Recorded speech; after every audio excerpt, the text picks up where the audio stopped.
Alrighty, Monday Night Football. Let's go. Let's go, everybody. We got the Ravens and the Saints duking it out in the Caesars Superdome in New Orleans, Louisiana. New Orleans, Louisiana.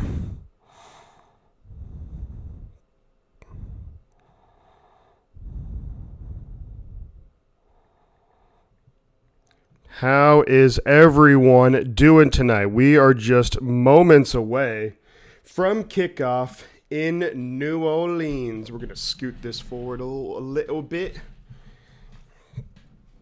Saints, Ravens. Yo, Eric, what is up, my man? How are we doing tonight? How are we doing tonight? Let's go.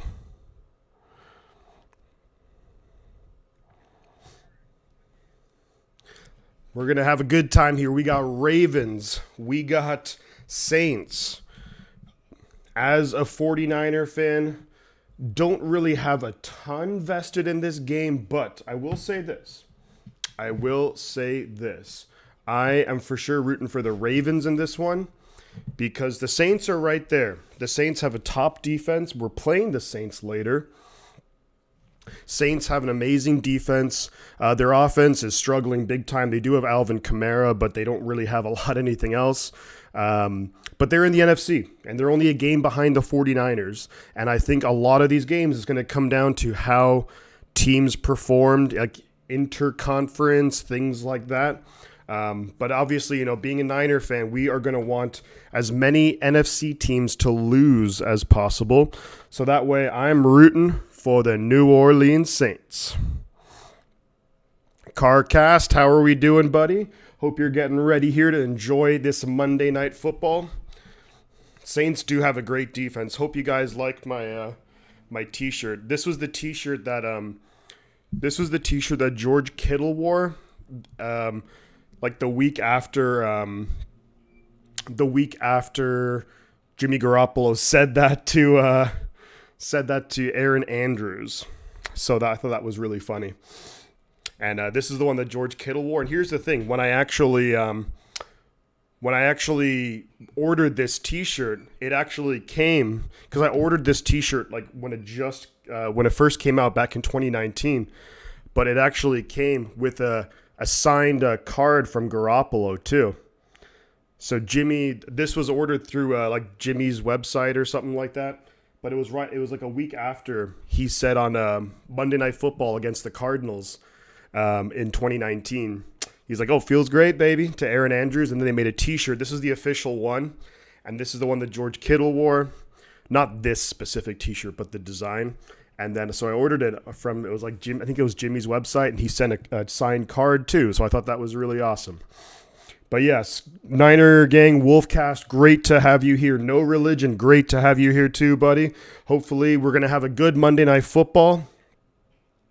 We're going to have it's a personalized signed Garoppolo card to me, which I thought was really cool.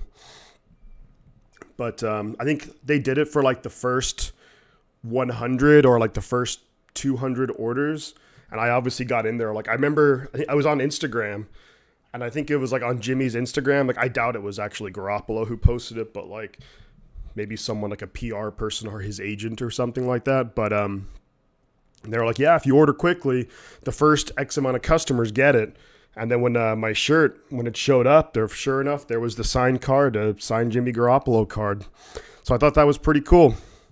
But we're only a minute away, and I'm rooting for Lamar Jackson and the Baltimore Ravens, to beat the Saints. Because, look, the Saints are in the NFC. They're only a game behind the 49ers right now. So if we can put a little bit more room through as many teams as possible, I am quite okay with that. And we'll see who's going to get the ball first. Guys, don't forget, you know what to do. Like the stream. And if anyone is new here, of course, Subscribing really, really does help out. So we'll see now.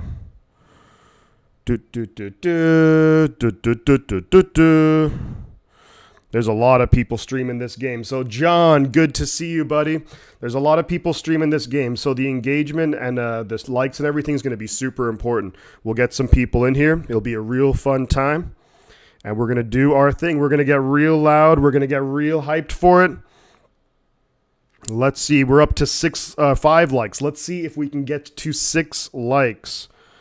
Sorry, 10 likes. Let's go 10 likes. Let's shoot for the moon. So, Justin Tucker and the Ravens, you said it best there, John, and the Ravens kicking it away. So the Saints will get the ball to start. The kick is into the end zone. It's going to be a touchback. So the New Orleans Saints in that very, very loud Superdome. And they have a great defense. Carcast, you were mentioning it as well. Cameron Jordan, Demario Davis, Marshawn Lattimore, Tyrann Mathieu. Like, they have a lot of excellent players on defense. I think the big question here is Andy Dalton going to throw the game away like he did against Arizona a couple weeks ago? Can they get the ball in Kamara's hands? And what wide receivers and tight ends step up tonight?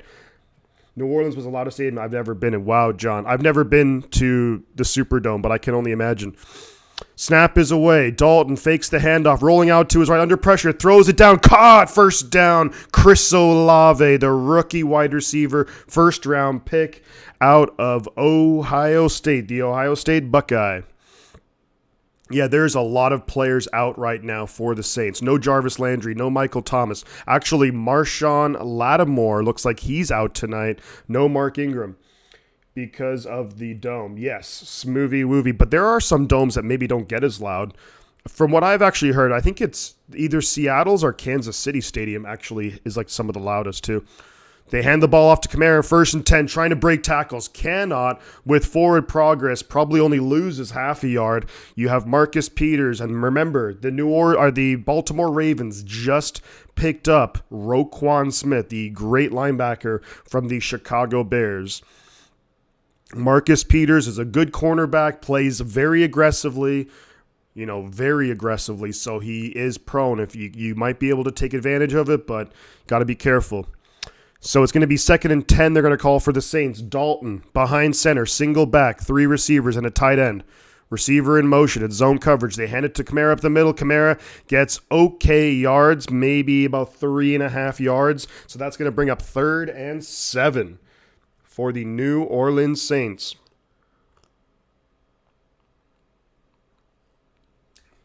Oh, that's Matabuki. Matabuki is the defensive tackle, I believe, for the Ravens. And I think he was out of... Where did Matabuki come from? I think it was Oklahoma, but I might be wrong. Snap is away on 3rd down. Dalton's going to be under pressure, getting chased. Just has to throw it to the sideline. Incomplete. So it's going to be 4th and 6. Getting chased there was that. I'm not sure who the rusher was there, but it was a free rusher. Got right to him. Had to throw it away. 4th and 6, and we're going to have the Saints. Good stop by the Baltimore defense. Excellent stop. We're happy with that. Dalton had to just, Dalton.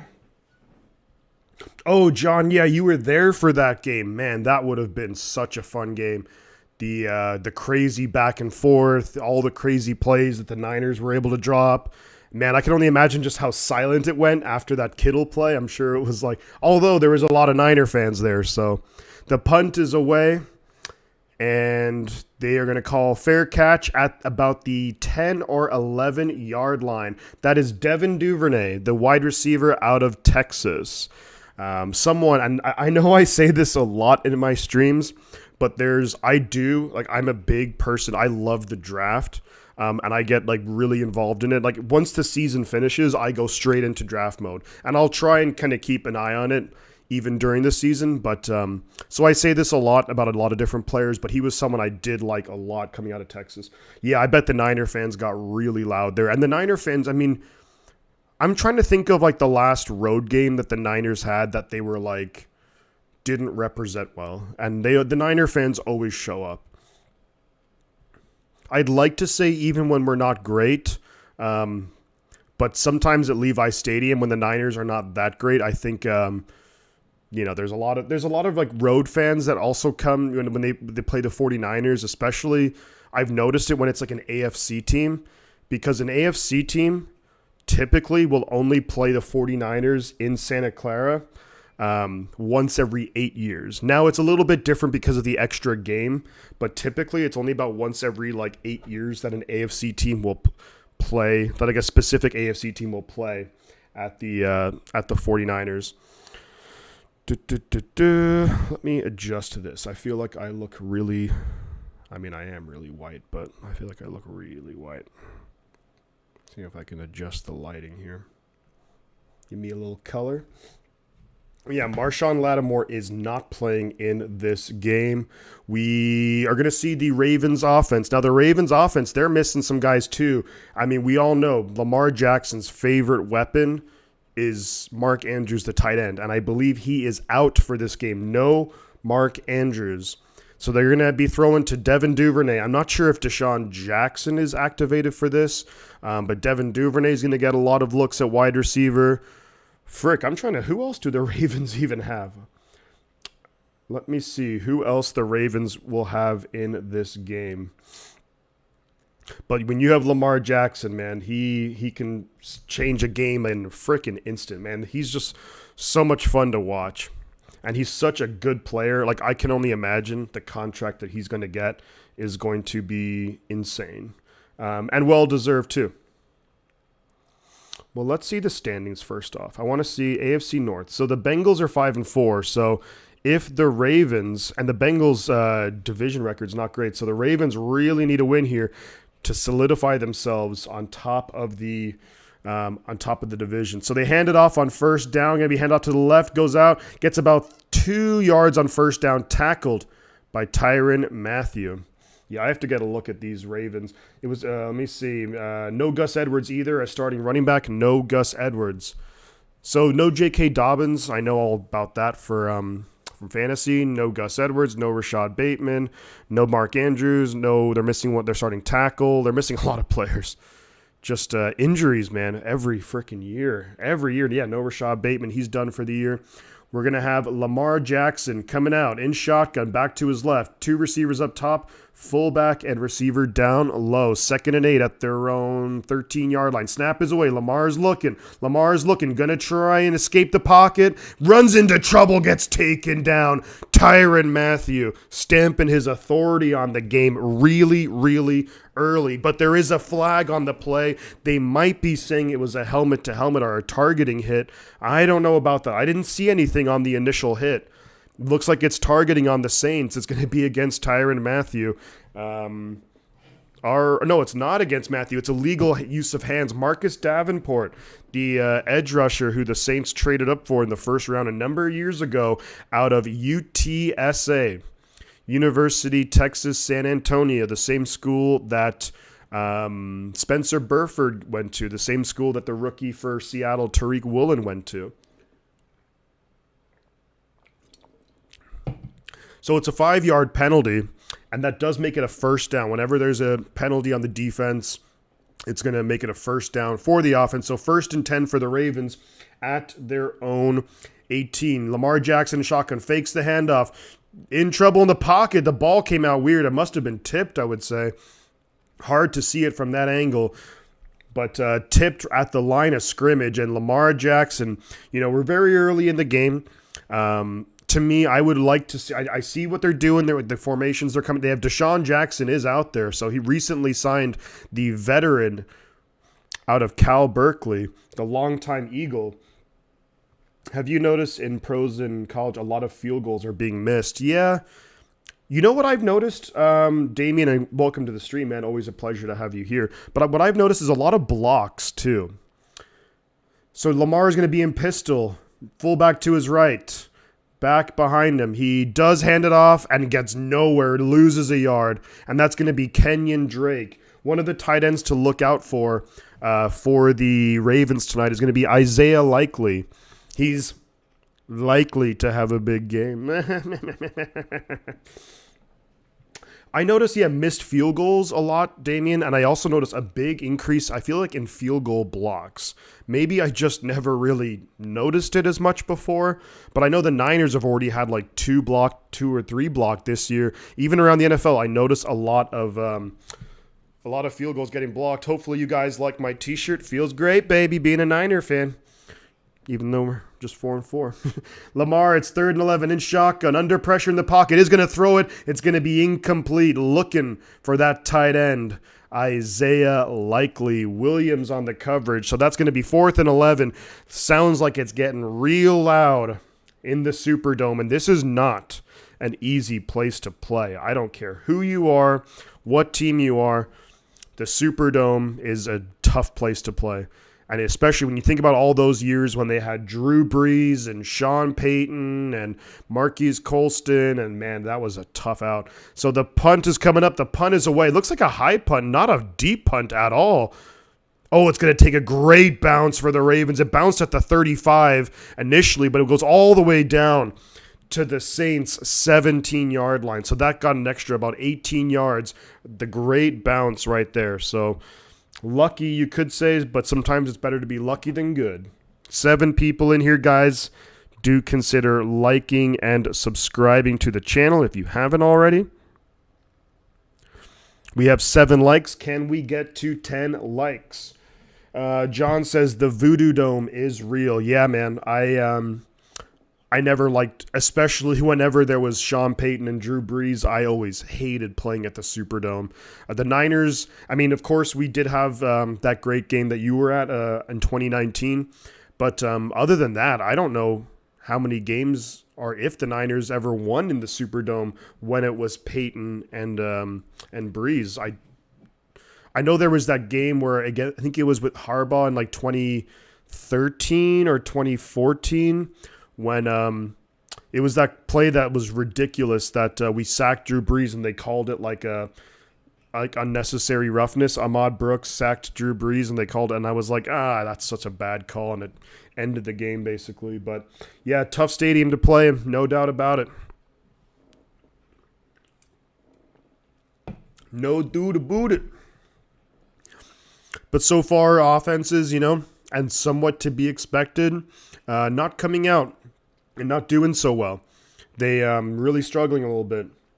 I love the Superdome for Denver versus San. Yeah, that Super Bowl was that. It was what, 55-10. I think the Niners won that one. And it's bad in a Super Bowl, like when you bring out your backup quarterback. And then who was the Niners' backup quarterback? Oh yeah, Steve Young. It's like that Niners team in '89. I think has to be the best team of all time. You have 2 Hall of Fame quarterbacks. You look at all the players, like just across the board, like the offensive line, really good. Roger Craig, Tom Rathman, John Taylor, Brent Jones, Jerry Rice. On the defense, you have a ton of great players too, headed by Ronnie Lott, of course. But yeah, man, that team is probably, I think if the defense was like, the defense in the Super Bowl played really well. I think if they had like maybe 1 or 2 more guys on defense, then I think it would probably be universally agreed upon that that's the best team of all time. But here we are. We're back in action in New Orleans. There's 10.5 minutes left in the first quarter. The Saints are actually going to start their drive from their own 16-yard line. This is their second drive. They did pick up a first down on their first drive, but after that it stalled out. Dalton's in shotgun. Kamara to his left. You have 4 receivers out there. Ravens look like they're bringing pressure, and they do. Dalton, quick throw. It's going to be tipped up and intercepted by the Ravens, by the rookie Kyle Hamilton out of Notre Dame. But there is a flag on the play, so my guess is that this is going to be coming back.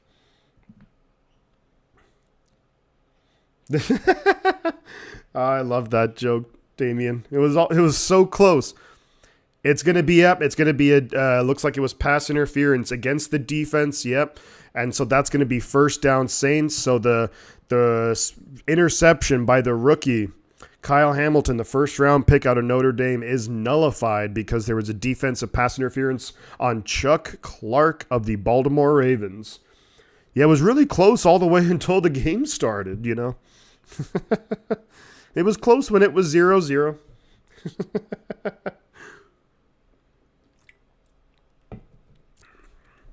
See, I felt like we really had him, but then the game started.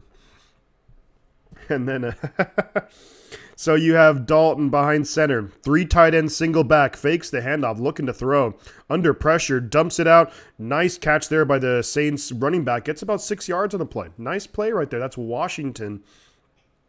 Washington on a nice grab. Not a perfect throw by any means, but was able to pick it up. They're actually going to call it a 7-yard pickup. So Saints now moving the ball a little bit, partly thanks to the defensive pass interference, but now a nice little play right there, 2nd and 3. Now the Saints can do a lot of different things here. Dalton is behind center. They have 2 tight ends, 2 receivers, single back. They are going to hand it to Kamara up the middle and going to get tackled. He's going to be short of the first down line. So it's going to be, that was Roquan Smith, the new pickup from Chicago. So it's going to be a big 3rd and 1 for the Saints. The Baltimore Ravens defense needs to step up here. Come on, Baltimore. Come on, Ravens. Let's go. Rooting for the Ravens in this one. We definitely want the Ravens to win. Being a 49er fan, anytime NFC teams lose, that's always a good thing. Dalton's behind center. Man in motion. They are going to hand it to Kamara. Nowhere to go, and he's going to be stopped short. And he gets stopped short. Stuffed. Tried to run it up the middle. No good. So the Saints are coming out to punt the ball back to the Baltimore Ravens. And man, I wouldn't be surprised if all night long, if this is just a defensive battle, because Ravens, both teams are missing a lot of weapons on offense. So for a few Super Bowls, all Denver scored was 10 points. I know, and they eventually were able to get the wins with Mike Shanahan and John Elway. The punt is away from New Orleans. It's going to be fair caught by Duvernay at their own 24-yard line. So right now the punters are getting good exercise in today. Punt team getting some work in. We'll see what I feel like with the Ravens. They're going to just try and yo Kalam Sniffer. How we doing, buddy? Always fun to say your name. Glad to have you here, buddy.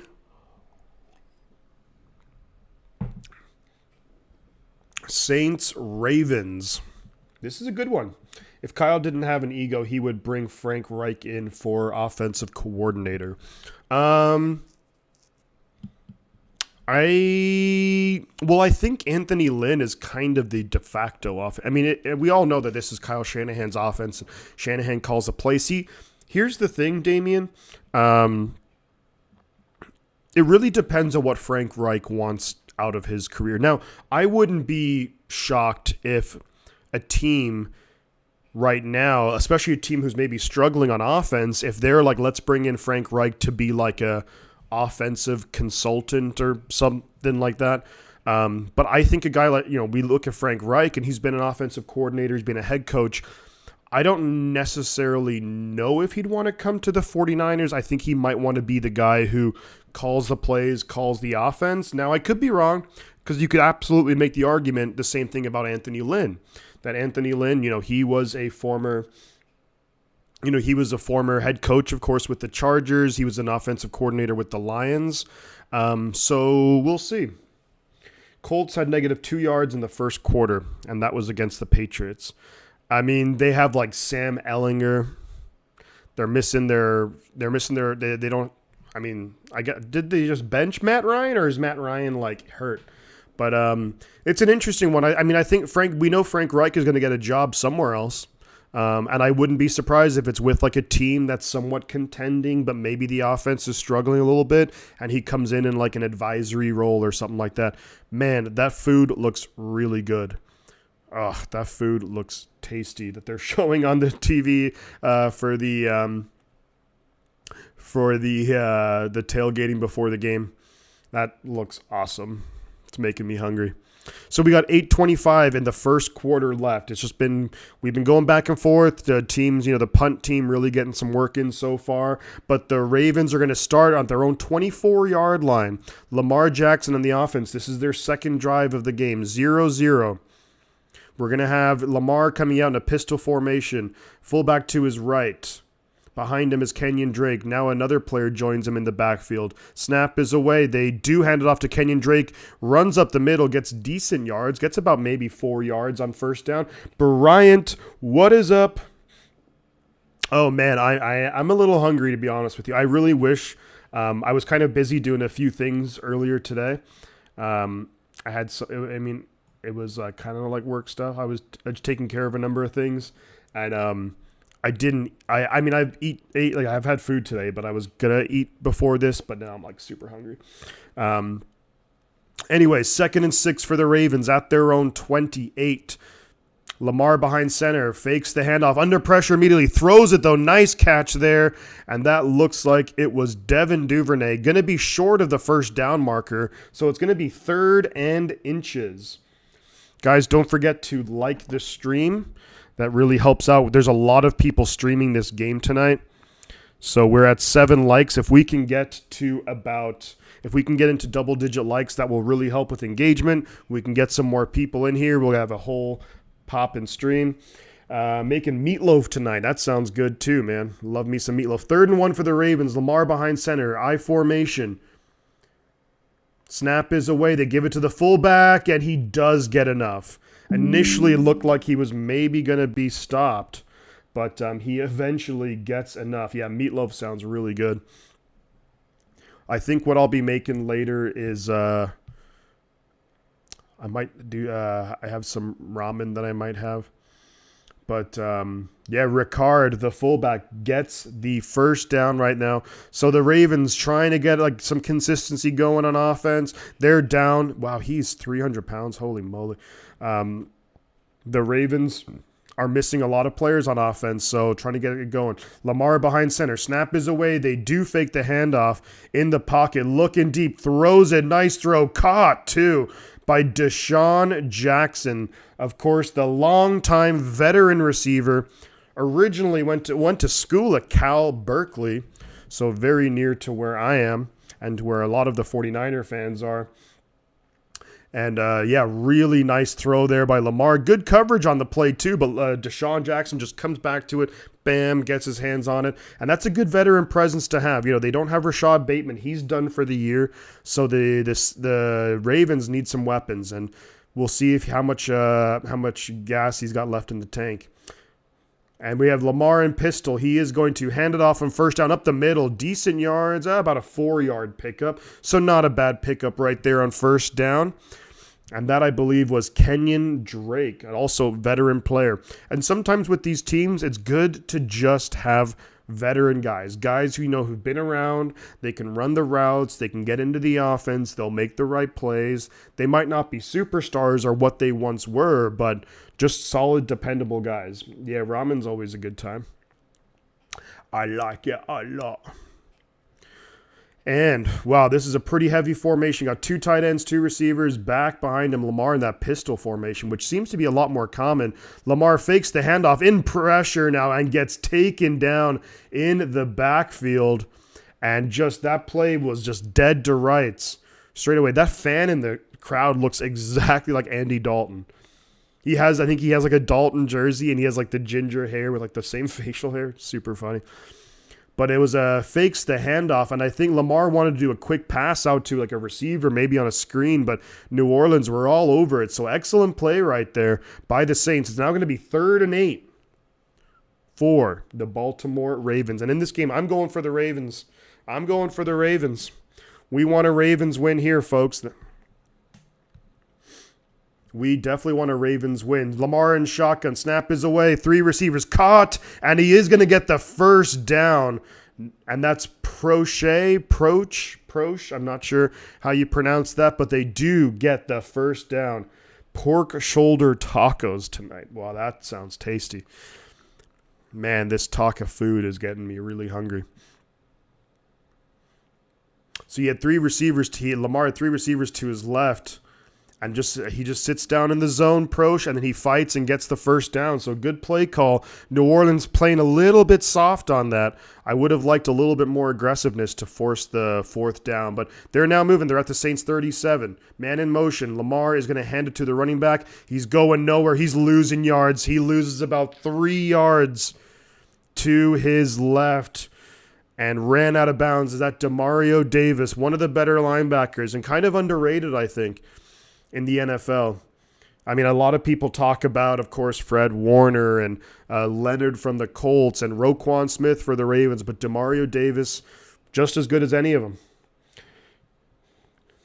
So David McNew wants the Saints to win. I mean, look, I still will always hold a grudge from the Ravens because of the Super Bowl, but I think it helps the 49ers if the Saints lose, because that's just another NFC West or NFC team, formerly NFC West team, but NFC team losing, so knocks him down. So Lamar in shotgun at 2nd and 13, throws a deep, caught, and that's a nice catch there. And he's still on his feet fighting through guys. I think that's Demarcus Robinson. Gets about 11 or 12 yards, so gets most of that back. Yeah, it seems like it, Wolfcast. I'm like, oof, do I throw something together real quick? And I think I'll be all right. Nice throw by Lamar. He had someone in his face, makes a good throw, and nice play by Robinson too. It is 3rd and 1 for the Ravens here, and they're in field goal range, and Justin Tucker, we know he's almost automatic. They're at the Saints' 28-yard line. 3rd and 1. This is a big play here for the Saints. Can they get a stop? Lamar fakes the handoff. He's going to run. He gets the first down, runs, and gets tackled. Pretty rough right there. He doesn't slide or anything, gets tackled, takes a pretty big hit, but not before him getting the first down. What's up, SF Niners Sports Nation? How we doing? It's good to have everyone here. David, Brian, Wolfcast, John. Guys, please don't forget, if you can, like the stream. And if anyone happens to be new here, then we have 12 likes, so appreciate that. Let's see if we can get to Jawan Jenny. Let's see if we can get to Joe Montana likes. 16 likes. Quick snap. Lamar rolls out right now. He's going to throw it, and it's going to be touchdown. Isaiah Likely. Lamar Jackson. That was a really well-designed play right there. So it looked like direct snap. Well, snapped it to Lamar Jackson. He immediately runs to his right. So a lot of the Saints players just go to swarm him, and then he finds it, throws a pass. Isaiah Likely, the rookie tight end, who's really, really looking solid for the Ravens. A nice pickup. They normally know how to scout tight ends pretty well, but nice design play. Yeah, Likely was blocking, and then he just peels away, goes deep, touchdown Ravens. And I know, David, you're not going to agree with me, but I'm happy if the Ravens win this one. Here we have the extra point. Tucker that's just absolutely perfect down the middle. Man, there's something to be said for having like a reliable kicker as Justin Tucker. Like, I think he's a Hall of Famer for sure. He's probably the best kicker of all time. Ishi, how are we doing today? Good to see you. Good to see you. Thank you for being here, checking out the stream as always. Always a pleasure to have you here. Hopefully, I know that you're, of course, a frequent visitor of Tom Grassi, the man, the myth, the legend. Yeah, so I'm sure Tom's having a great stream, and yeah, I was at his stream for the game last night. It was a good time. But yeah, this is now let's see what the Saints can do, because the Saints offense is going to struggle. They really have to rely on their defense, and their defense, like, honestly, I think if the Ravens can put up 20, 21 points, I think that will be enough to carry them for a win. I just don't have nearly enough faith in a guy like Andy Dalton against this Ravens defense to put up a lot of points. So, and like, they have to get Kamara involved. Somehow they have to try and get him in open space. But, Ishi. I'm feeling great, baby. So and I told this story, and there's a couple people in here earlier, but this was actually, so in that game against the Cardinals, it was Halloween 2019, when the Niners beat them and they went to 9-0, I think, on the season back then, when Jimmy Garoppolo famously, in the interview with Aaron Andrews after the game, she's like, "Oh, how are we feeling here? Or how does it feel to be 9-0?" He was like, "Feels great, baby." So the next week, George Kittle, and I think that whoever made this T-shirt, and George Kittle was wearing it at like interviews and stuff, and then so not this particular T-shirt, but the design, and it was on Instagram, right? And I follow Garoppolo on Instagram, and so and there was a notification, like a story popped up, and it's like, "Oh, we're selling the T-shirts," and like the first 100 people or so get. Obviously you get the T-shirt, but then also, and they actually, Jimmy himself personally signed a card to me. So my actual name's Kalen, but so he signed a card to me, personalized. So I always thought that was really cool. But I think they only did it for about 100 or 200 people. I can't remember exactly how many people got it, but I always thought that was really cool. I think all the proceeds went to a charity too, which is always very, very cool. Love to see that. So this Ravens are kicking it back to the Saints. Justin Tucker, kick is high. It's going to be returnable. Going to field it at about the 6-yard line. And takes it up to about the 20. So good kick return coverage. Awesome. John, thank you for following Wolfcast. Wolfcast is a super good content creator. He does a lot of live streams, gets really nice opinions. I like what he has to say. About the Niners, I like his takes. He's super knowledgeable and very consistent with the work. So I appreciate that. That's cool that you subscribe to Wolfcast channel.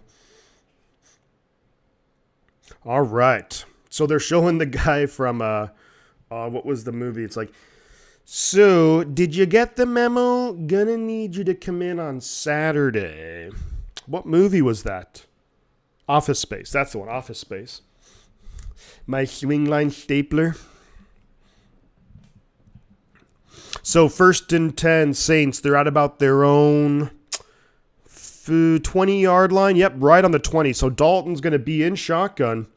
And it's actually Taysom Hill. My apologies. Taysom Hill's going to take it and run and just runs over a guy. Number 44, Marlon Humphrey, just ran right through him. And picks up about 3 or 4 yards. There is a flag on the play, so this will probably be in the area of holding. And yes, it is. It's holding on the New Orleans Saints. And they're going backwards. And the Saints, and this is the thing, right? On their center, Cesar Ruiz, who's a really good center. This is when you have an offense that's struggling, to say the least, you can't have these penalties. And that was fairly unnecessary. He didn't have to do that. The center did not have to hold the player right there. So now it's 1st and 20 for the Saints at their own 10-yard line. Dalton in shotgun, looking to throw. Under some pressure, ball gets batted down at the line of scrimmage, and that's the veteran, Calais Campbell. Man, he's been a monster his whole career. Calais Campbell first with the Arizona Cardinals, then he was with the Jaguars, and now the Baltimore Ravens. Calais Campbell, former maybe second round pick, I can't remember. And if I'm not mistaken, he went to Miami. He's in his 15th season. Wow, I didn't realize he was around that long. I would have guessed 12th season. So it's going to be 2nd and 20 now for the Saints. Dalton and shotgun, Kamara to his right. Taysom Hill is in the slot, so that's interesting. We'll see what they come up with here. Snap is away. Under pressure, dumps it off. Great catch. Alvin Kamara breaking tackles too. Gets about 12 yards on the play. So that's going to make it 3rd and manageable. It's 3rd and 8. But wow, that catch by Alvin Kamara was something else. One hand just snares it out of and just breaks a couple of tackles and really nice play. And that's what Alvin Kamara can do. That's what Kamara can do. He can really change an offense right there. We've seen him do it time and time again. In his career, over 3,500 receiving yards. Crazy.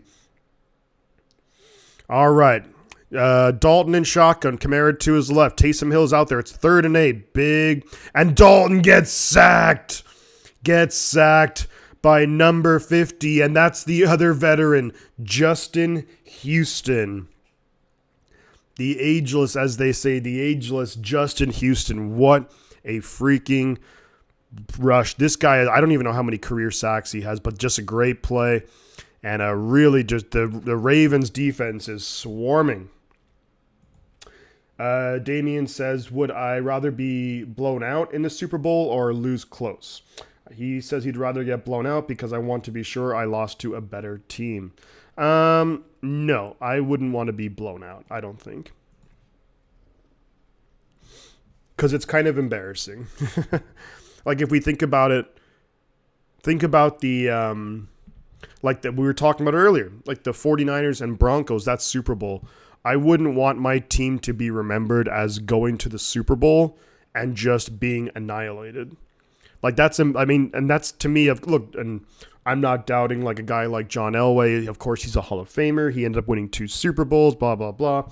But, you know, to be embarrassed like that, I think when Bronco fans, especially like, you know, older-ish, you know, Broncos fans who are like 45 or older, they're probably like, holy smokes. That was brutal to watch. No, it's, I think in the moment, I think long term, it's better to have the close game. In the moment, of course, it really sucked. Like the Super Bowl the Niners had against the Chiefs and then against the Ravens, just how close it was. It really sucks in the moment to lose it because you feel like you could have won it. But at least you can kind of look back, and this is how I view it. I know everyone will have their own way. Again, I'm sure a lot of people are like, "Oh, we should have 7 Super Bowls," and maybe we should have, but we should have, could have done a lot of things. But to me, how I view it is I can always look back on those teams. Like I look back on the 2019 team with a lot of fond memories. Losing the Super Bowl, yes, it sucked. It was really crappy. But at the end of the day, I can look back and say that we were a great team and we just came up short. As opposed to we got to the Super Bowl, maybe we shouldn't have even gotten there because we just got annihilated in the Super Bowl. But that's just how I see it. You know, everyone's entitled to their own opinion, of course, on something like this. So, but if I had to say my preference, it would be a close loss. And that's a long answer to a short question. Alrighty. So we're still in the first quarter here.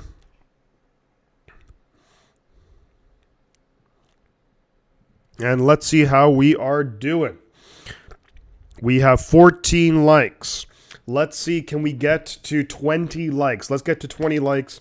Anyone who's newer here, if you are new, I stream a lot. I stream the 49er games, and then I do stream some of the NFL games too. I actually have more free time now than I normally do. So the Saints are going to be punting it away to the Ravens from their own 19, by the way. Just a heads up. The punt is away. Devin Duvernay is going to be back there. He's going to let it bounce, and it only went to the 50, but it takes a favorable bounce for the Saints, and it bounced at the 50, and it's gone all the way back to the Baltimore Ravens 32. But yeah, so I do videos throughout the week. Probably tonight, I am going to record my new power rankings. That when I do my power rankings, I do bottom 3 and top 10. And then later on this week, of course, I'm going to be able to do a preview. We'll be previewing the 49ers and Chargers. That's going to be on Sunday Night Football. That's going to be awesome. All right.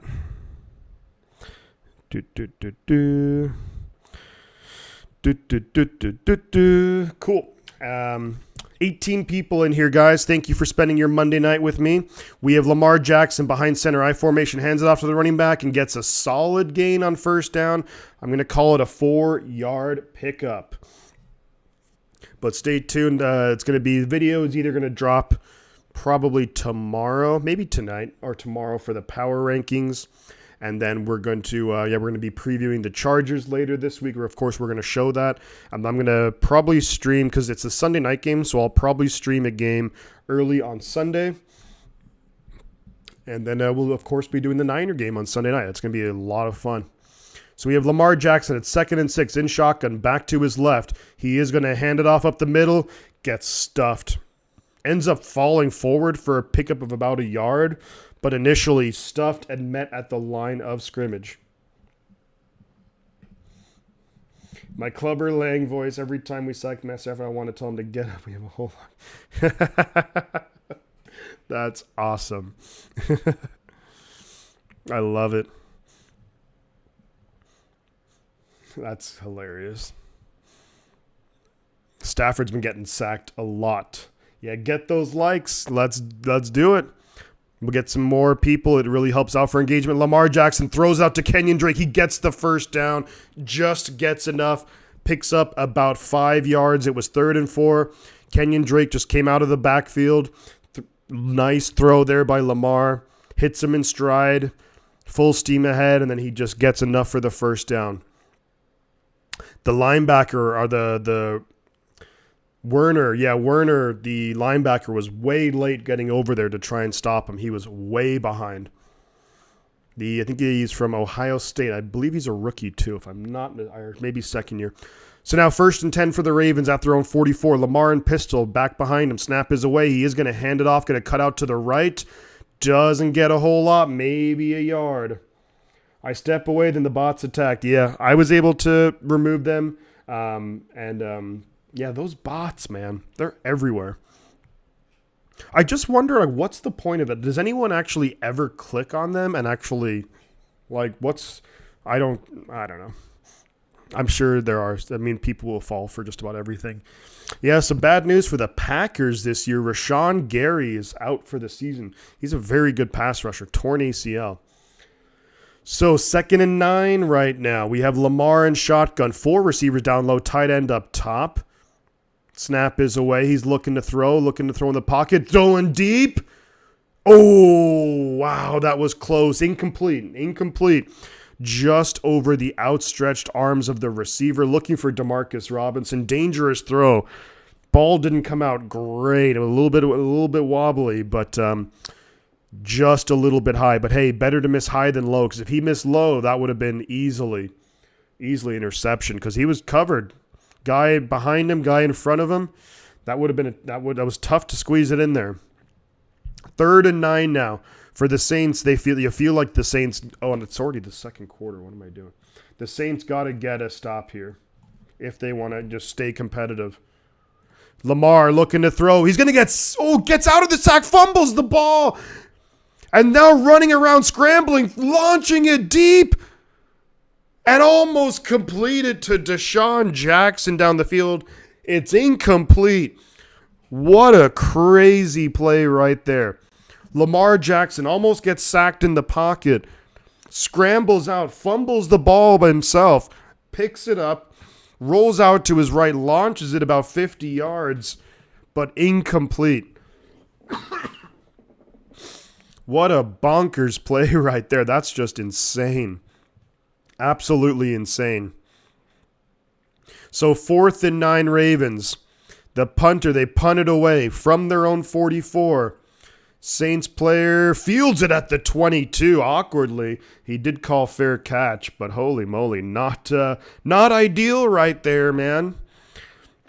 Clearly didn't read the whole thing didn't read it that well, but all right. So we have 16 likes. So we have Joe Montana likes, love to see it.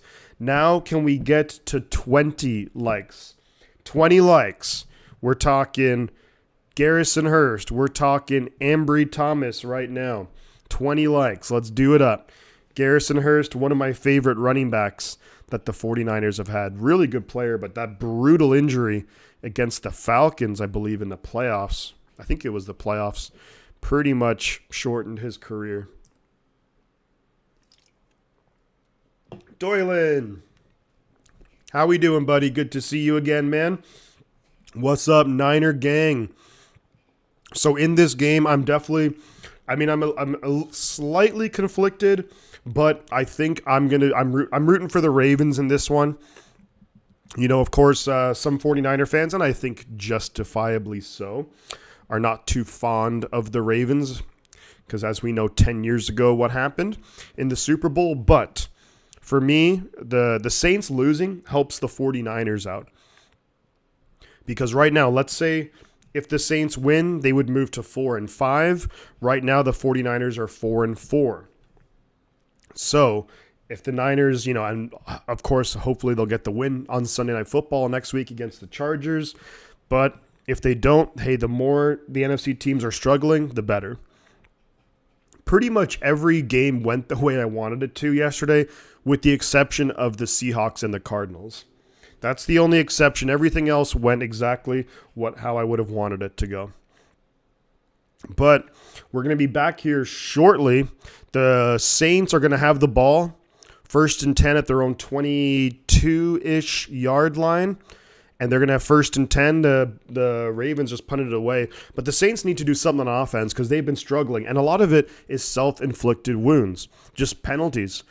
And when your offense is not great, which the Saints don't have a great offense right now, they're missing a lot of guys, you can't have penalties. It just screws everything up.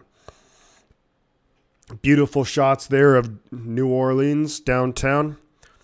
It's one of those cities I'd love to visit. I haven't been there yet, but I'd love to go. John Reed has been there. Been in the Superdome too. Bang, bang, Niner gang. So Saints, 1st and 10 at their own 22-yard line. Andy Dalton, behind center. 2 tight ends. 2 receivers, single back. One of the tight ends is Taysom Hill. Nice throw out there to Troutman. Gets about 8-9 yards on 1st down. Adam Troutman, the tight end. I can't remember what school he went to. The paper champion LA Scams did what I expected. They blew it against Brady. They absolutely blew it. Their offense was atrocious against the Buccaneers. 2nd and 2 for the Saints. They're getting now. This is where you can kind of call a lot of different things here. Dalton behind center, 2 receivers up top. Now there's 2 down low, single back. Kamara's in the backfield. Snap is away. Hands it off to Kamara, and there's going to be a flag, and it's a false start. It's a false start on the Saints, is that their center? No, that's Ryan Ramczyk, the very solid right tackle. So a lot of the Saints' very good offensive linemen are the ones getting the penalties here. Cesar Ruiz and then Ryan Ramczyk now getting false starts and holdings. And man, you can't do that when your offense is struggling.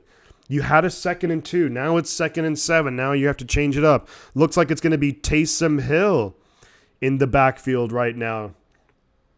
And it is. He's going to take the snap. He's going to then pitch it off to the running back, and the running back is going to lose 2 yards.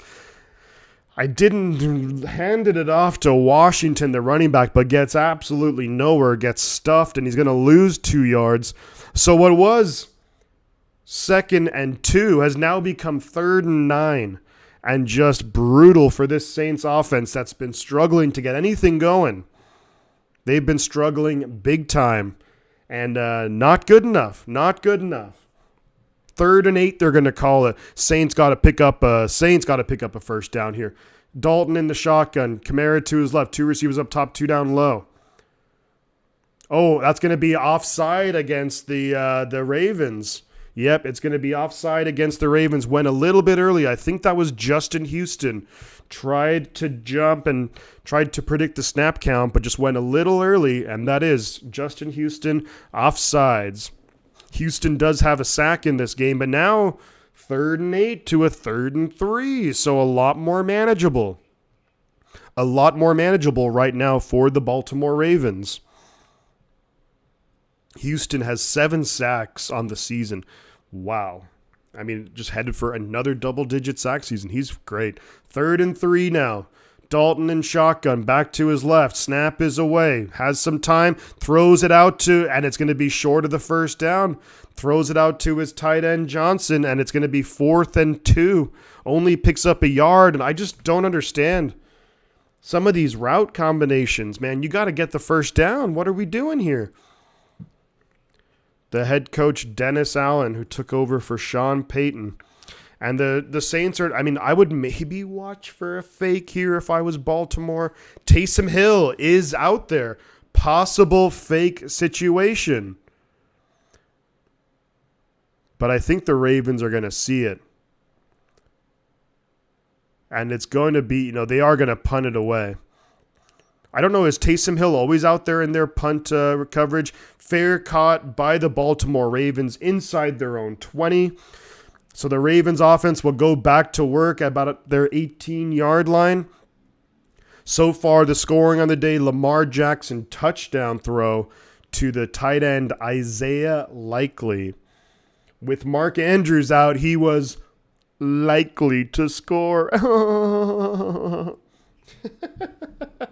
19 people in here, guys. Don't forget, like the stream if you're new. Subscribe to the channel. It really, really helps out. We're at 844 subscribers. The goal, can we hit 850 subscribers tonight? Let's do it. We have 17 likes, shooting for at least 20 likes. Let's go. Ravens offense, I mean, both of these teams, and I kind of suspected that this would be somewhat of a defensive battle because both teams now really missing weapons. The Ravens, no Rashad Bateman, no Mark Andrews, who's really, their number one guy. No J.K. Dobbins, no Gus Edwards. Then you look at the Saints.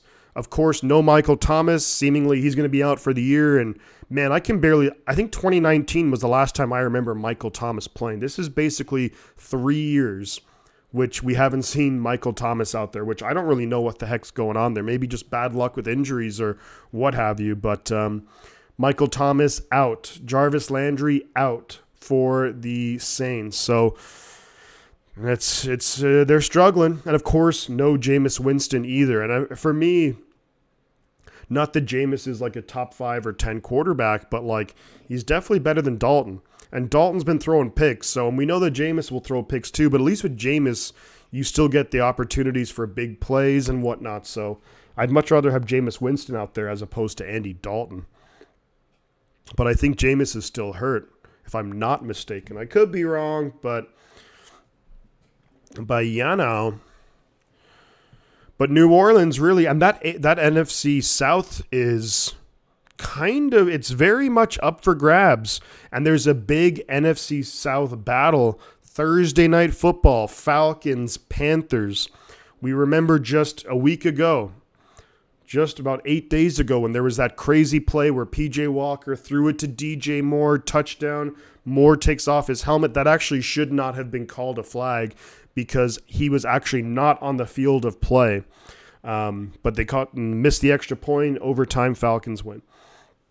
But that division is awful. So anyway, 1st and 10 for the Ravens at their own 19-yard line. Pistol formation back behind them. They are going to fake the handoff, looking to throw. Just nice little throw, a little bit too much on it for Isaiah Likely. He needed just to float that a little bit more, just a little bit too much on it. Not a bad play right there, but play call was good. You get a nice matchup right there. I don't know what the Saints linebackers, of course, are incredibly worried about Lamar Jackson's running ability, and I don't blame them. They had like 2-3 guys basically spying Lamar Jackson, being like, wherever you go, we're going to basically go. So right now, 2nd and 10 for the Ravens at their own 19-yard line. Lamar pistol. They love this formation tonight. Kenyon Drake behind him. Receiver in motion. Play clock 1 down. They just get it off. Fakes the handoff. Looking to throw it. Wow, did he catch that? Wow, he did. Deshaun Jackson, the longtime veteran, 14-year veteran out of Cal Berkeley, comes up with a dangerous throw. But hold on a second. There is a flag on the play. Of course there is. Ineligible man downfield on number 78. I don't know why they're saying Justin Houston because he plays defense. But that was on Morgan Moses. The right tackle. He was way downfield. Yeah, I don't know. He must have thought it was going to be a run. Obviously, there was some miscommunication there. He clearly thought it was going to be a run. So because he immediately went down like 3 yards. So no catch for Deshaun Jackson. That is not going to count. It's now going to be 2nd and 15 from their own 14-yard line. Saints defense needs to make a stop here. 2nd and 15. Lamar behind center. 2 backs behind him. Snap is away. Fakes the handoff. Good block there by 28. Lamar was going to go deep. He's in trouble. Throws it away. Caught by number 28. Getting upfield and ends up getting about 6 yards. Mike Davis, the running back, and Lamar was in all kinds of trouble in the backfield. 2 Saints basically had him in his hands. Manages to throw out of it.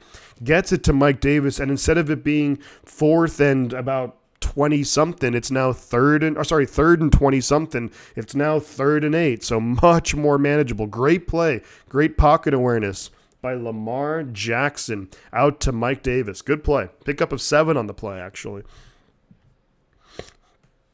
So now it's going to be 3rd and 8. Saints getting loud in the Superdome. Lamar in shotgun, back to his right. Snap is away. Under some pressure, just dumps it off. Number 84, first down up to the 35, up near the 40-yard line. First down, Baltimore Ravens. That's their 3rd tight end. That's Oliver. Jay Oliver. Josh Oliver, I'll be real honest, I'm not familiar with him at all. Nice play call right there. He started as if he was blocking, and then he just kind of peels out, does a drag route, and has enough speed to pick up the first down.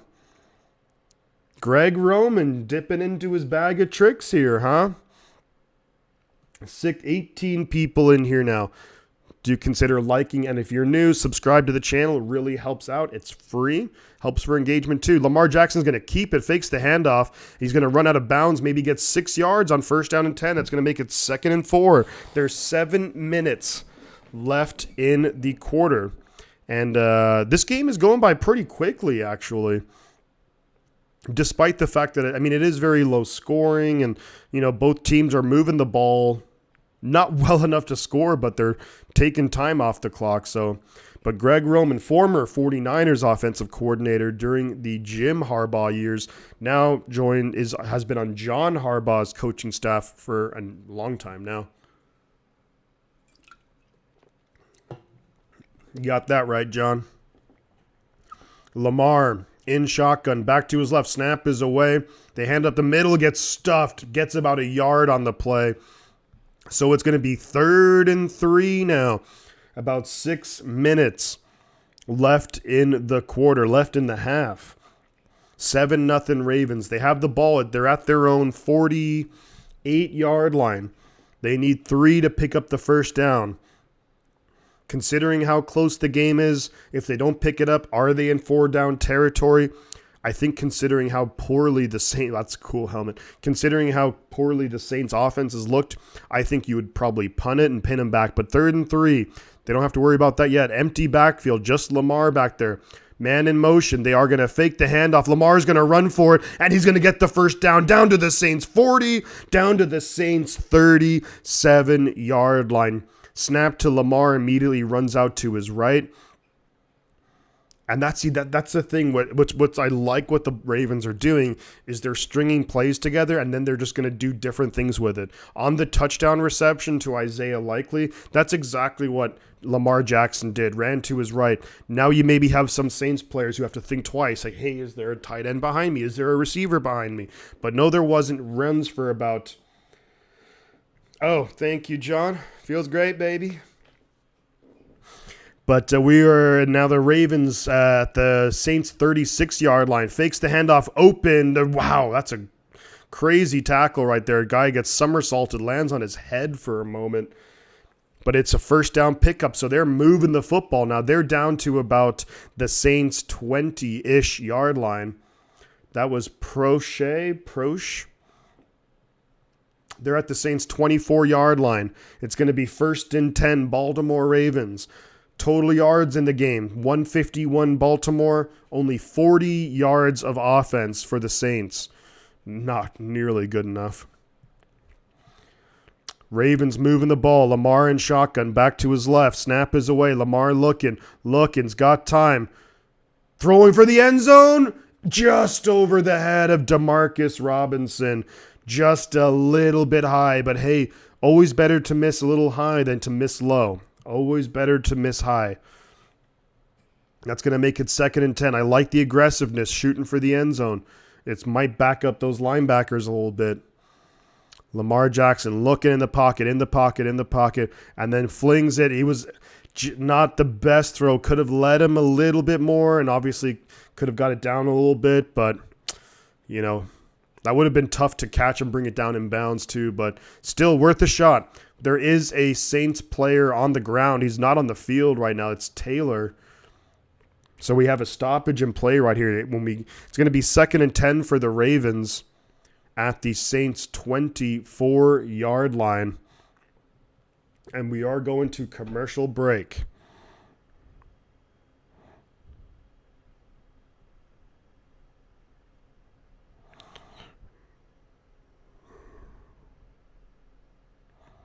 All right.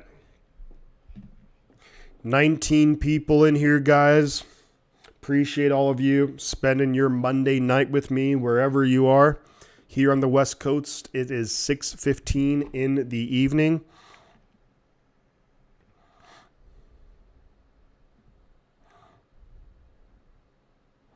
Do do do do.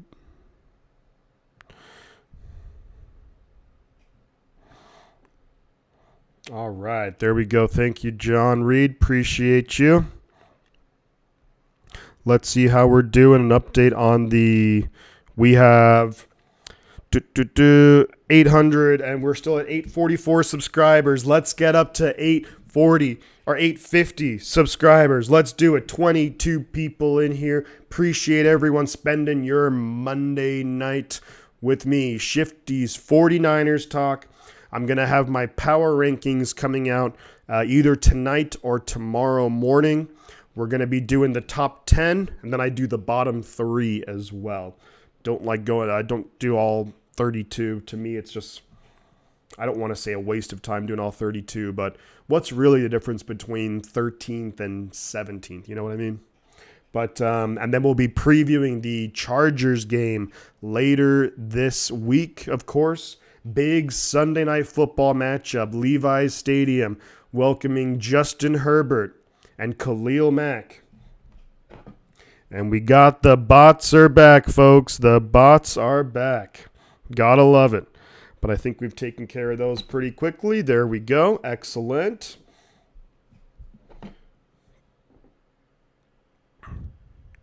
Let's see. Oh, yep, there we go. I believe, yes, I have. Thank you for reminding me, John. Appreciate you. And they just showed John Harbaugh holding up the Super Bowl trophy. The one they beat the 49ers in. Not a fan of that. 2nd and 10 here for the Baltimore Ravens. Hopefully the Saints defender is okay. We got, hey, Stu, good to see you. And then we have Lamar in shotgun. Back to his right. Snap is away. Going to run it up the middle. Gets almost tackled behind the line of scrimmage. Manages to get 10 yards down to the 11-yard line. First down, Baltimore. Ends up picking 13 yards on the play. Picking up 13 yards. And, man, he was almost dead to rights in the backfield. It was almost tackled for a 1 or 2 yard loss. That was Marcus Davenport. Just couldn't corral him. Couldn't get him down. Runs and breaks tackles, gets around Tyrann Mathieu, and they're giving the Saints defense a lot of different looks here. That's the thing when it comes to playing the Ravens, is that with Lamar Jackson, it's so many different looks. Yeah, I might do a poll too. That's a good idea as well.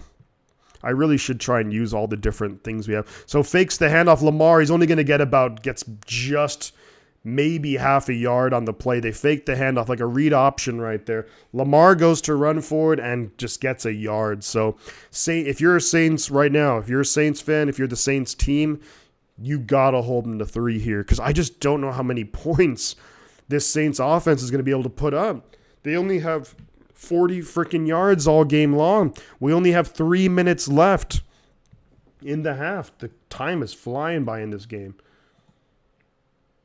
Absolutely flying by. And the Ravens get the ball to start the second half. So that's one less possession there for the Saints too. So snap is away in shock, and Lamar looking, throws it out to number 17, trying to get near the first down. I think he's going to be just short. No, they're going to give him, that's a first down, Baltimore. So it's going to be first and goal from the 2-yard line. That was the running back, Kenyon Drake, who was split out wide in the slot and just does very quick out route. Saints defense not ready for that at all. Marcus May had to run out there. They do also have Paulson Adebo, who is the cornerback out of Stanford. Second or third year out of Stanford is Adebo. But first and goal now, and this is where it's so tricky to stop because you don't know if they're going to hand it off, if they're going to throw it, what Lamar's going to do. First and goal, Baltimore in the pistol formation. Fullback to his right, running back behind the snap is away. They do hand it to the running back up the middle. Touchdown, Baltimore Ravens. Kenyon Drake, touchdown, Baltimore. I'm just going to make it 14 because we know that Justin Tucker is automatic. So it's 14-0 Baltimore. There's a 2-minute warning now. So we're at the 2-minute warning. Saints have all 3 timeouts. So time is not an issue here for the Saints to respond. The issue is they can't move the ball. They can't throw it. They can't run it. They're getting all kinds of penalties on their own players. Here we go with the extra point. That drive took 7 minutes off the clock. 12 plays. I hate the Drake. Snap is away. Of course, it's good from Justin Tucker. So it is 14-0. Ravens lead the Saints. Man, if you're the Saints, it's stating the obvious, but you need to get something going here, man. You need to get something going here. 14-0. You have 2 minutes left in the half. You only have 40 yards of offense. Now, here's the thing. If you can get the offense going, get some positive yards here, get some points on the board, even if it's a field goal, then, at least you can get some confidence going into halftime, make some adjustments that, you see as necessary. But worst thing here is they go 3 and out. They give Baltimore more time to maybe put up a field goal, and then Baltimore also gets the ball to start the second half. So, but we'll see how we do here. We'll see how we do. Saints need to answer. Andy Dalton has looked very sluggish. Maybe you try and get Taysom Hill more involved. I don't know. Taysom Hill, Alvin Kamara. Chris Olave has been incredibly quiet.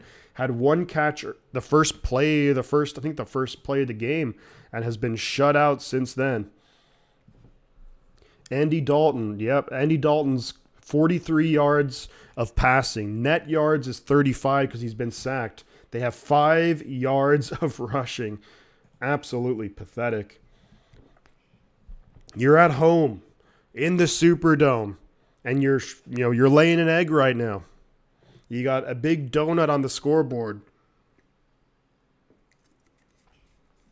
Not good. Not good, man. Not good. Hey, Ashton. Good to see you, buddy. Welcome to the stream. If you can, don't forget, hit that like button. That would really help out. We have 18 likes. So let's see, can we get Christian McCaffrey likes? 23 likes. I'm watching the normal broadcast. I don't have the volume on, though. I just have the closed captioning on, but I'm watching the regular broadcast. With regards to the Manning cast, I like the Manning cast. I just think that they need to not bring on so many guests. That's the issue with the Manning cast. I would think it would be cool to bring on maybe one guest for each half, and the guest should essentially be like a former player or whatever, or even if they can do a current player, perhaps. I know they've done that before, but I doubt that's too common. But if they bring on maybe someone who's affiliated with one of the teams, for each half, that's my idea for the Manning cast. I think there should be one guest per half. I know before they've done like 4 guests, I think 3 or 4 guests they normally do, but I would say 1 guest per half, and it should be a former player or coach affiliated with each team, whichever half. That would be my idea. And I think that they need to stick to football. Of course, whatever that person's doing these days, whether it's, if they're coaching or if they're, whatever they're doing, maybe they have like a charity or something going. Of course, they can plug that. But I think it needs to be focused on football. That's why people want to watch it. I don't think they're there for comedy. I mean, a little bit of comedy, but 1st and 10, Saints at their own 25. Snap is away. Dalton's looking to throw. Throws it, batted down at the line of scrimmage, and that's going to be Matabuki. I believe that's Justin Matabuki. Good player, and that's the 2nd or 3rd time now that the Ravens have been able to bat the ball down at the line of scrimmage. They are coming out throwing, though, and that's what they have to do, but here's the issue when you come out throwing. If you're not completing the passes, clock is stopping. Ravens get the ball in the second half. Ravens have all 3 timeouts, but as do the Saints. They're going to hand it off to Kamara. He's got a lot of space up front. Going to get about 9 yards there on 2nd down and 10. So we're going to have 3rd and 1. Saints have struggled, to say the least, moving the ball. They've been in this situation before, 3rd and short, and they've not been able to make it. Andy Dalton behind center is going to quarterback sneak, and he does get the 1st down. Picks up about 2 yards on the quarterback sneak, so it is going to be 1st and 10 Saints. Clock is moving, but they have all 3 timeouts, so time is not really a concern. There's about 1:20 right now, and I think the Saints are going to have to take a timeout because someone's hurt on the play. A Saints offensive lineman is down on the field being tended to by the trainers. Not ideal. Manning Cash should bring me on. Like, who's this guy? So Saints offensive lineman down on the field. It is the center, Eric McCoy. And he's a good center too. So that could be potentially a big loss right there for the Saints. We have 20 likes now, so there we go. Let's keep it rocking and rolling. Let's keep this momentum going, 18 people in here. If anyone's new, do consider subscribing to the channel. Oh, I have to update the ticker.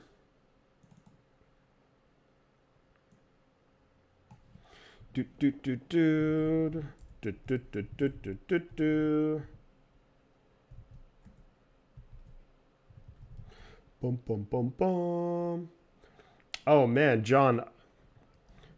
Of course I'm not going to forget anyone. Abby Long, how are you tonight? How are you? Welcome to the stream. Thank you for stopping by. Always a pleasure. I feel like I recognize the name, but thank you for being here. Man, I don't know if I'll be... I mean, hey, that'd be cool to get pretty big. I'm doing my thing. I really do appreciate everyone for being here, everyone who helps out with the stream, and just getting the engagement going. That's like my favorite thing to do, is watching the games, chatting with you guys, and just having a good time, calling the game. Especially there are some people who, and this game is on ESPN. If you live in the local Baltimore area or the local New Orleans area, you will get the game on just whatever channel. Maybe it's like ABC or something like that.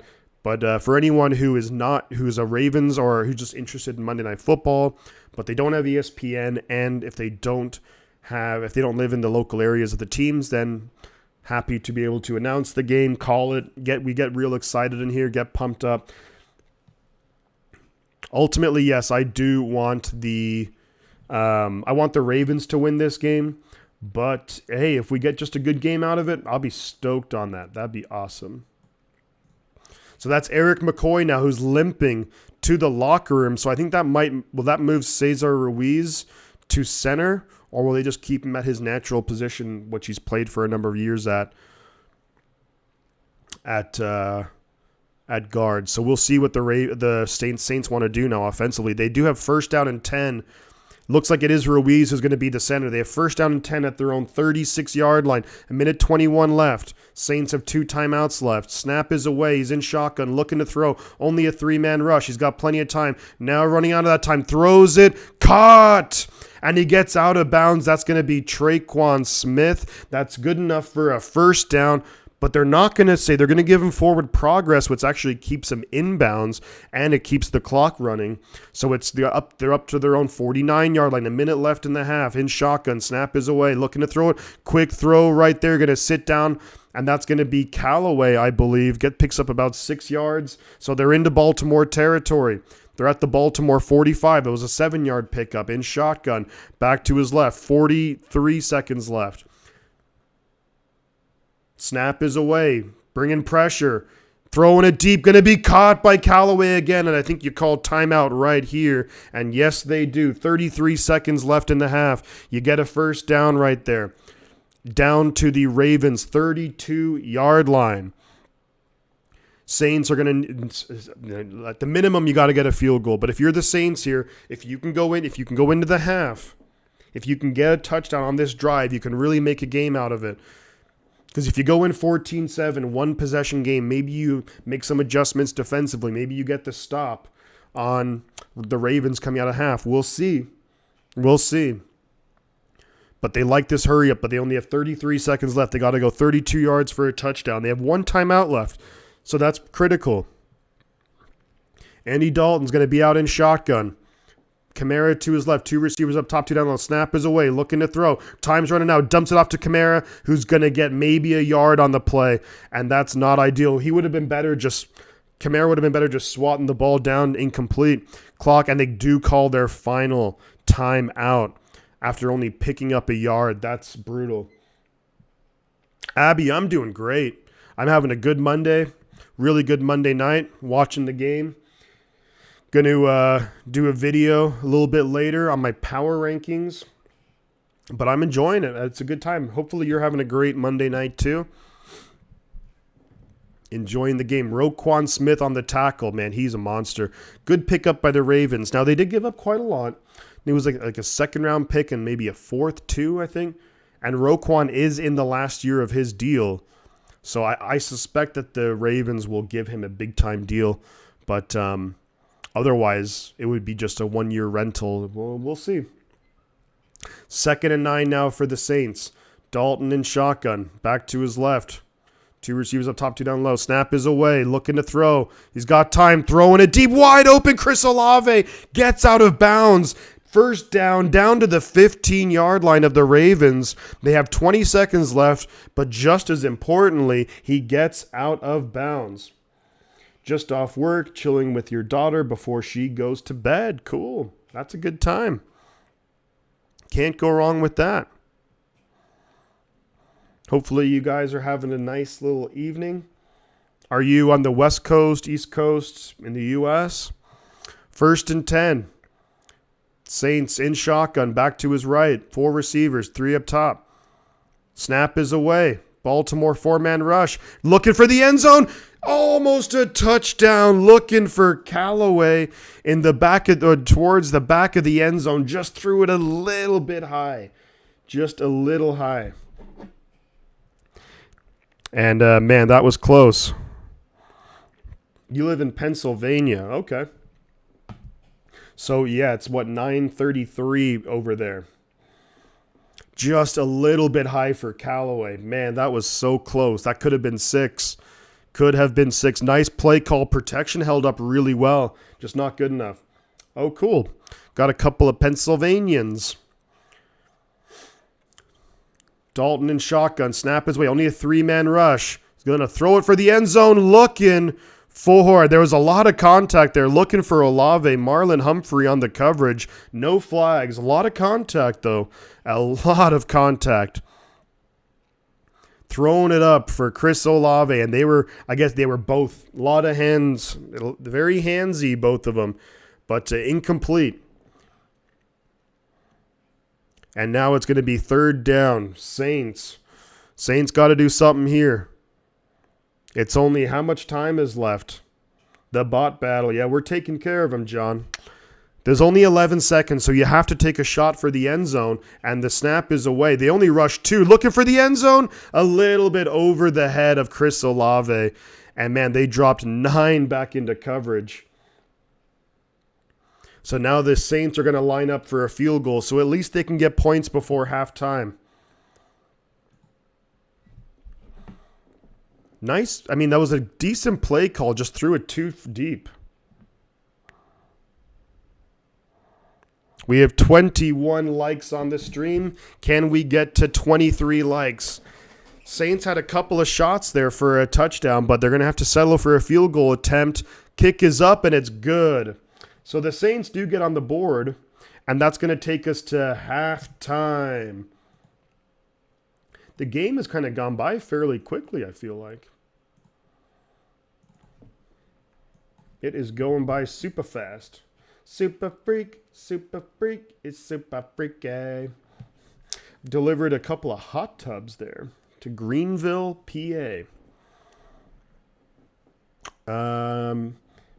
And Harrisburg is the capital of Pennsylvania. A lot of people think it's either Philly or Pittsburgh, but it's Harrisburg, which is the capital of Pennsylvania. 14-3. So the Saints are able to get on the board before halftime, which is really good. I mean, they just needed something. They got some momentum maybe there on that last drive. Very little offense tonight, says Clam Sniffer. Yeah. I think it's really...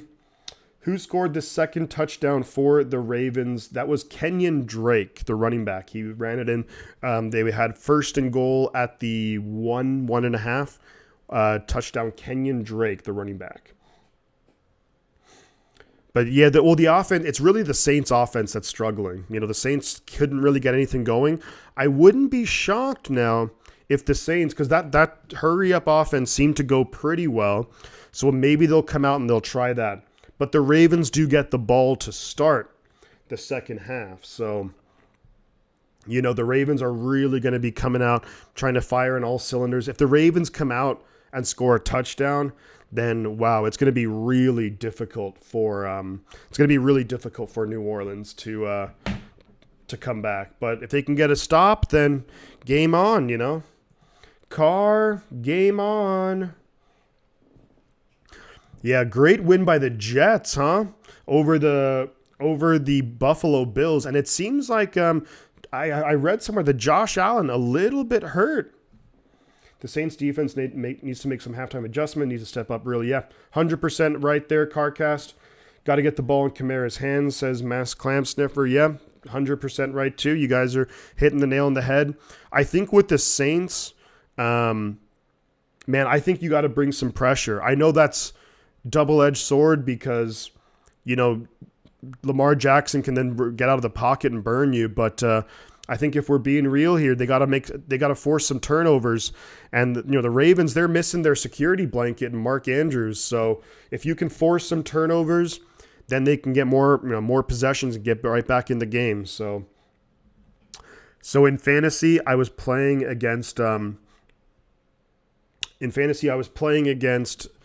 the guy who had the Patriots defense. Patriots defense had 26 fantasy points. That's how bad the Colts were. That's probably why Frank Reich got fired. Seahawks, yeah, they're just showing the highlights of the other games now. It's the fastest 3 minutes in football. Chris Berman. Love Chris Berman. He's a good dude. I think he's from, I don't know, is he from the Bay Area, Chris Berman? I feel like he likes the 49ers. But yeah, a lot of adjustments need to be made offensively for the Saints. As you said, get the ball in Kamara's hands. What you also need to do as well is Taysom Hill. I think Taysom Hill needs to be a little bit more involved. If it's me, I think Taysom Hill, get him more involved in the game and have him throw it. Have him throw the ball too, because he's a former quarterback. I can't believe the Lions beat the Packers. That's unbelievable. Do you do live Ohio State games? No. I don't really do college football games, to be honest with you. I did one on Saturday. I did it was the Tennessee Volunteers and the Georgia Bulldogs. I did that one, but it's tough because I don't really. I mean, I know about the game, but I don't really know. I know some of the players, but I don't have any affiliation, with any school or any team. So some of it's kind of lost on me, and plus a lot of college football games. Yeah, I just think it's kind of that. I just don't know. There's so many players. People, players come in and out of the programs all the time.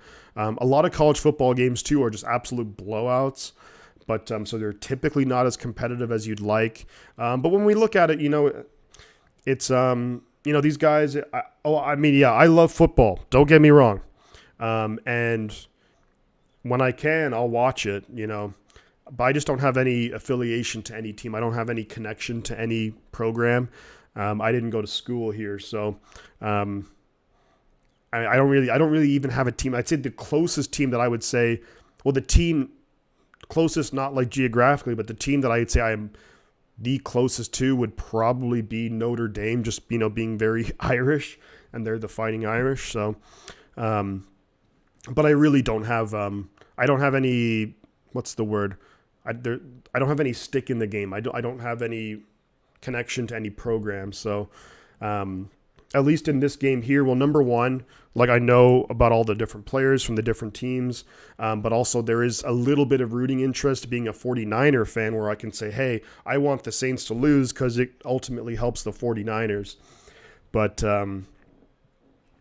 I enjoy college football. I mean, there's craziness. Like I was watching the game. It was Tennessee against Alabama, and the ending of that game was wild. It was really a fun game to watch. I think typically as well, like unless it's like the national championship game or even maybe like a playoff game, college football, like when it comes, it's like very localized. So, and I think everyone, whoever's like a Tennessee fan or whoever's like a Georgia fan, either A, they live in those states, or else they're going to just watch the game themselves, because a lot of those games are just nationally broadcasted too. So it's quite rare that anyone would need to go to a stream. Now, whereas let's say this game right here, for example, if you are a Saints or a Ravens fan, of course, if you have cable, if you have ESPN, you can watch it. But if you don't, and you don't live in either Baltimore or New Orleans, then you can always then you can tune into a stream like this. So, or some people do like to watch the game, and someone's streaming the game, and they'll like the commentary. Okay. Oh, this is a good question. I like these kind of questions. So Carcass asked me, who's my favorite defensive player in the NFL, not on the 49ers? Do I have one? That's a really good question. Do I have a favorite? I'm just curious. I think it's a good question. I think it is a very good question, and it's one that I do like to think about. Do I have a favorite defensive player who doesn't play for the 49ers? Let's see. I got to think about this one, actually. I haven't thought of... That's a good question. I have to think about that one for a moment. Someone who's, like, really fun to watch. I don't know. I got to think about that one. Let me see. I'm trying to go through some of the teams in my head. The different teams. I'm going through, like, the AFC West... Who would I say is my favorite player? Favorite defensive player? Let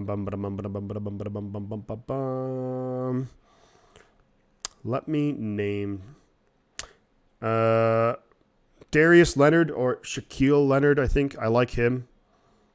You know what? Oh, no, it would be a cop-out. I was about to say DeForest Buckner, but that's kind of a cop-out because, 49er connection right there. Favorite player.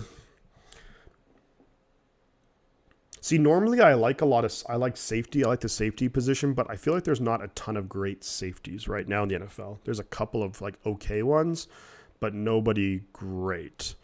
Normally I'm like pretty good at coming up with something too. Let me see. I'm going to say favorite player who's not a 49er. John Bosa. Joey? And Bosa, I mean, well, he's out for most of the season now with a groin injury. Tough call. Tough call. I'm trying to I'm going to think now, who were some of the players, personality-wise, physical-wise. I'm trying to think who were some of like the players that I liked a lot coming out of school, like coming like for the draft in recent years. Okay, I got one. This is going to be a little bit out of left field, so bear with me. But someone who I liked in the 2022 draft a lot plays for the Cleveland Browns. And if you guys tuned in for that stream last week, you'll know who I'm probably going to say, and that's going to be Martin Emerson, the cornerback. Got drafted by the Browns, I think, in the 3rd round. Love the way he plays the game. Really physical, plays with a lot of confidence. Is he the best cornerback in the league? No. But I think he is good. I think he's going to be really, really good. So I'm going to say Martin Emerson Jr., cornerback, Mississippi State, but plays for the Cleveland Browns. I like him a lot. But I do also like Shaquille Leonard, formerly known as Darius Leonard. He's really fun to watch. Playmaker at linebacker too, as well. And then defensive line, Quinnen Williams from the Jets. I remember there was a lot of talk back in the 2019 draft. Should the 49ers take Nick Bosa or Quinnen Williams? I'm very, very happy with Nick Bosa, but Quinnen Williams, he's a stud for the Jets as well. You know who I think could end up being one of my favorite players? Another guy, a couple of guys I liked in the draft too. He plays for the Bills, Kaiir Elam. I did a video, and it was my most like controversial opinions on the, and I actually had Kaiir Elam as the best man-to-man like cover corner in the draft. I think he's playing pretty darn well with the Bills. I know he picked off Patrick Mahomes in the Bills-Chiefs game. I like Kaiir Elam. Sauce Gardner's probably going to end up being a really good one. How about you, Carcast? Who's your favorite? Jair, that's a good one too. Jair Alexander. You know who was he just got hurt for the Packers, but I always liked, I think Rashawn Gary is a good player. Kenny Clark. Packers have some good players too. Yeah, he's physical. He's confident, but he can kind of back it up too. Very aggressive. He had an interception yesterday against the Lions. So I like that a lot. Sorry, that's a good answer. How about offensively? Favorite offensive player, not on the 49ers, but let's not count quarterbacks because quarterbacks is a little easy. But favorite non-49er offensive player, excluding quarterbacks. I'd be curious to see what we got to say. 15 people in here, guys. You know what to do. Like, subscribe to the channel if you haven't already. It really helps, really does help out a lot. We're at 23 likes, so we've hit the Christian McCaffrey likes. Stretch goal for the game. Can we hit 30? High fidelities here. Hey, man, glad to make the stream. Usually work Monday nights, but, man, am I afraid of meeting the 49ers in the playoffs? Yeah, Chase Young. That's a good answer, Abby. Yeah, man, I think the Niners are going to be a team that we're getting healthy. And I think the second half of the season, if I had to predict, we have 9 games left. I think the Niners probably go 6-3 in the second half of the season. I would say when we look at the losses the Niners will have, I think we'll lose once to the Cardinals. Yes, Kyler Murray just gives us fits. We don't play the Cardinals well at all. I think the other game, I think we probably lose to the Dolphins. And then the Dolphins are firing on all cylinders, plus that speed is really going to hurt us. And then there'll be one other game in there, maybe at Seattle. But that's a huge pivotal game. But thank you for being here, High Fidelity. One of my favorite movies, too. Great movie. John Cusack, Jack Black. Who else was in that? What's her name? God. Who else was in that? Mike Evans, that's a good answer. I don't know. Mike Evans, he's very consistent. I don't know. I like him, but I've always said the Niners are the hardest team for Philly to face since they're in this. Yeah, they're very similar. I think the Eagles are, of course, I think they're the best team right now in the league. I had them in my recent power rankings. Yeah, I had them ranked number 1. They really good team entering the season. They've made some really nice trades, picking up C.J. Gardner-Johnson. Is he leading the league in interceptions? He's been great. You add a guy like Robert Quinn, who I think is severely underrated. By the way, we're back at the game. It's third quarter. Ravens have the ball 1st and 10 at their own 25. They hand up the middle. A lot of running room. Kenyon Drake gets about 7, going to push forward for about maybe 8 yards there on first down. Catherine Zeta-Jones. That's who I was thinking of. She's in High Fidelity, too. I couldn't think of her name. Catherine Zeta-Jones. Beautiful lady. So we're in the third quarter, and we have the Ravens with the ball. They picked up about 7-8 yards on first down. They're up to their own 32, 33-yard line. Second and short coming up. Lamar in shotgun, back to his right. Dameon Pierce, yeah. They hand it to Drake, and he's breaking a big one. Gets up to their own 45-yard line. 13-yard pickup on second and short. So the Ravens are moving the football, this run game. And the Saints, they got to find some answers here. They have to slow him down. I like Dameon Pierce. I actually drafted him. I have a dynasty league that I'm in. And I drafted him actually number 1 overall. Because basically in dynasty leagues, you essentially just end up drafting like the rookies. But I drafted him number 1 overall, and he's been playing very well. I had a feeling he was going to be like the guy. Really like Derrick Henry. Derrick Henry's really fun to watch. And he's like surprisingly fast. So the snap is away. They hand it to the running back. Going to cut out back inside and ends up getting about 4 yards on the play. You might call it 5 yards. There's a flag on it, though. So we'll see what the flag is. If this is in the area of holding, it is against the Ravens, and it's going to be holding on the offense. So that's going to push him back 10 yards on Ronnie Stanley, the very, very talented left tackle out of Notre Dame, former first-round pick. The Ravens, says Nick. And now we're going to have 1st and 20. And that's going to knock the Ravens all the way back to their own 35-yard line. This is a chance here for the Saints. If they want to get back in this game, they got to start getting some stops now. This is a perfect chance. Lamar in shotgun, back behind him. Snap is away. Fakes the handoff, looking to throw. Fullback is stumbling all over the place. Throws it to Devin Duvernay. Gets about 8 or 9 yards back. So that's going to make it 2nd and 11. Nice reception there by Duvernay. Looked like they were maybe going to try and get it to their fullback, Ricard, but he stumbled and couldn't get up over his own feet. So, sorry, that's Justice Hill. My apologies. I thought it was number 13. I didn't see it was 43. So Justice Hill. And then Lamar kind of takes a shot to the lower. That could have been Lamar was looking for a flag, and he maybe had a good. Yeah, there is a flag on the play. It's roughing the passer, Malcolm Roach. So there's a flag against the Ravens, and then the Saints are just happy to be like, hey, I see you're holding it. I raise you are roughing the passer. The Ravens. Yeah, this is not good for the Saints at all. So they picked up 9 yards, and now they're at the New Orleans 42. Saints got to hold him here. I mean, we're in Justin Tucker range already, but man, not good so far. Lamar in shotgun, snap is away. He's going to hand it off to the running back up the middle. Rushes and breaks a tackle, ends up getting 8-9 yards on the play. So they're down to the New Orleans 33, 34-yard line. They're on the move.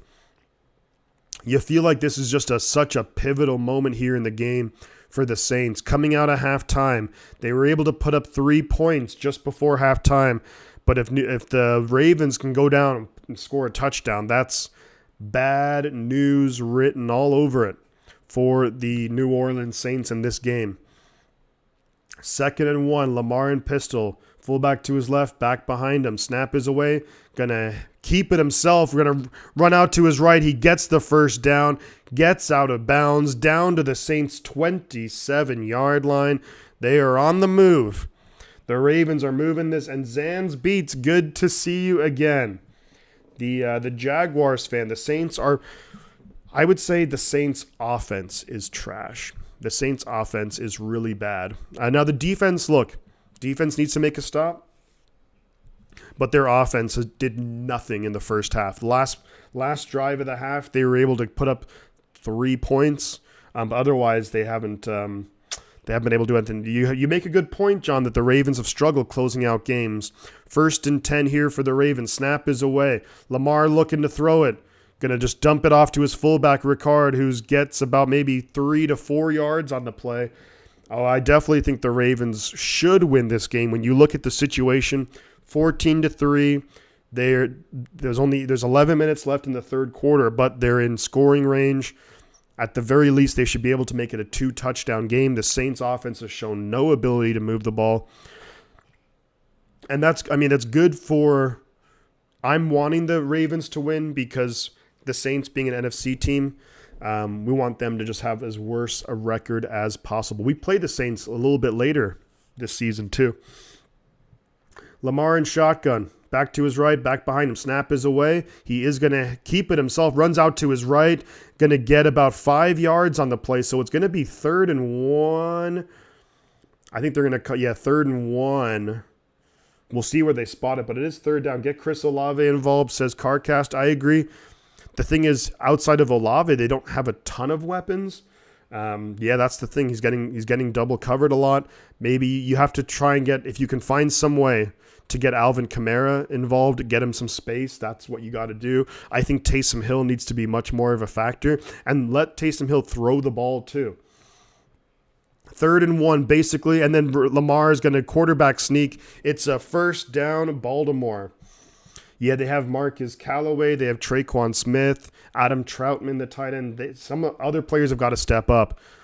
But the thing is here, the way the Ravens play the games go by really quickly because they're just so run heavy. I think probably, if I had to guess, maybe only like the Titans and perhaps like a team like the 49ers run the ball more. But lately the Niners have been airing it out a little bit more. But you have to think that the Ravens just run the ball so much that the time on the clock just goes by so quickly. There is a stoppage on the play, though. I think maybe someone got hurt on that quarterback sneak, and it is going to be a Ravens offensive lineman. That's Morgan Moses, the right tackle. So maybe could that allow guys like Cameron Jordan, Marcus Davenport? They have the backup right tackle in there right now, so that could really mix things up a little bit. It's sad Michael Thomas can't play, and this one would have made it. Yeah, sounds like Michael Thomas is probably going to be out for the season too. So that's not good. Not good at all for the Saints. Lamar in shotgun, looking to throw it. In some trouble in the pocket, running around. Saints then bring pressure, looking for his tight end, Oliver, but it's incomplete. Incomplete. Well, the sad thing with Michael Thomas is that he had a great season in 2019, but ever since then, he barely played, so he's kind of been completely forgotten by the NFL. He hasn't really played in 3 years, so... And that's a pass breakup there, so definitely needed by the New Orleans Saints. They need some plays to go their way, but they really have to. They really have to get a stop here. Yeah, you have to get a stop here if you're the Saints. You have to hold them to 3. 2nd and 10 at the Saints 16. They hand it off up the middle. Kenyon Drake gets about 2 yards, so it's going to be 3rd and 8. It is crazy how much he fell off, and he fell off off a cliff. We have 24 likes. Stretch goal is 30 likes on the stream. If anyone's new here, do consider subscribing to the channel. It really, really does help out. Trying to potentially if you can get to 850 subscribers. Now that would be awesome. 3rd and 8 for the Ravens. They're getting loud at the Superdome. Lamar in shotgun. Back now to his right. 3 receivers down low. 1 up top. Snap is away. Under pressure. Rolls out to his right. Throws it incomplete. Throws it behind Demarcus Robinson. So that's going to make it 4th and 8. And the Saints are able to hold him to 3. But the issue, 6.5 minutes went off the clocks in that drive. So the Saints are offense. They don't really have much time to mess around. They're going to have to get it going offensively on this upcoming drive. Justin Tucker, I'm just going to make it 17 because we know that Tucker's not going to miss. All right, he arguably had the best hands when he was playing. Yes, he did. He was great. He was great in 2019. I think did he have the record for the most catches in a season or something like that? Snap is away, kick is up, and it's good, unsurprisingly, for Justin Tucker. But, yeah, he was great. I think it was 2019. Let me look.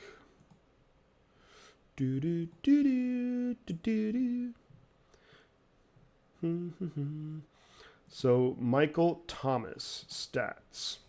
Yes, he had, in 2019, he had 185 targets, 149 receptions, 1,700 yards, and 9 touchdowns. That's crazy.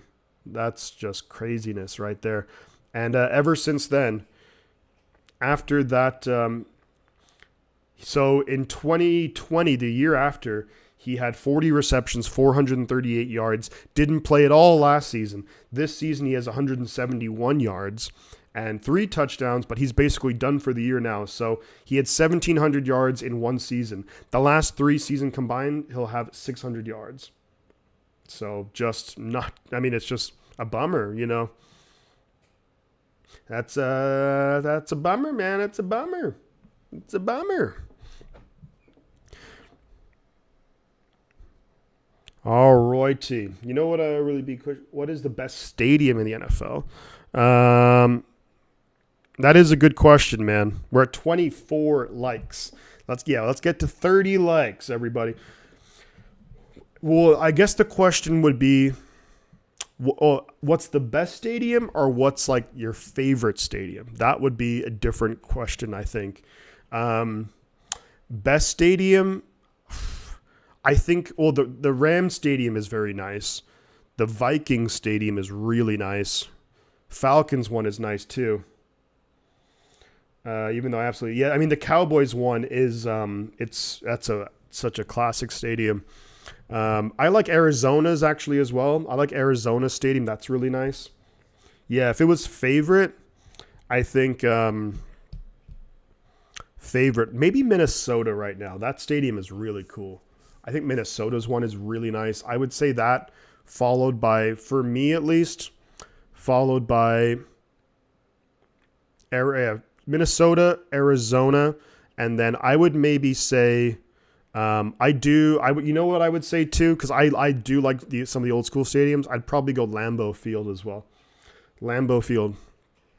Though I'll go those as my 3. Minnesota, Lambeau, and Arizona as my 3 favorites, which are all NFC teams. All right, so the kick is going to be away here. Justin Tucker's going to be kicking it back to the Saints. There's 8:30-ish left in the third quarter, so that Ravens drive took up almost half the quarter. Levi South, yeah, that's a good one. Pities, that is a good one, man. I think SoFi Stadium is awesome, but it's so cool. Our architecture and technology is upgraded these days. Yeah, it's just a shame that Levi's is not great. The issue, of course, with Levi's is, if you look at SoFi Stadium, that costs like billions. That cost billions to build, and the Niners weren't paying that. So Saints first down and 10 at their own 25. Dalton in shotgun. He's got time. Throws it. Going to be caught there, and that's going to be a pickup of about 6.5 yards by Chris Olave, the rookie out of the Ohio State. Michael Thomas was the fastest receiver to get 500 receptions until Cooper Kupp got it yesterday. Cooper Kupp is awesome, man. He's so good. The fact that he can put up all these numbers simply with, just nobody there, like no one else there is like a diversion or a decoy. 2nd and 3. Taysom Hill is out there. Dalton behind center, hands it to Kamara. Kamara's got room up the middle. Big run on 2nd down. Picks up about 10 yards. So they're up to their own 42-yard line. 10-yard gain there for Alvin Kamara. And maybe the Saints can find a recipe here, find something that they can get going. You got to get the ball in your playmakers' hands. We're talking Alvin Kamara, Taysom Hill, Chris Olave. You have 3 weapons to go to.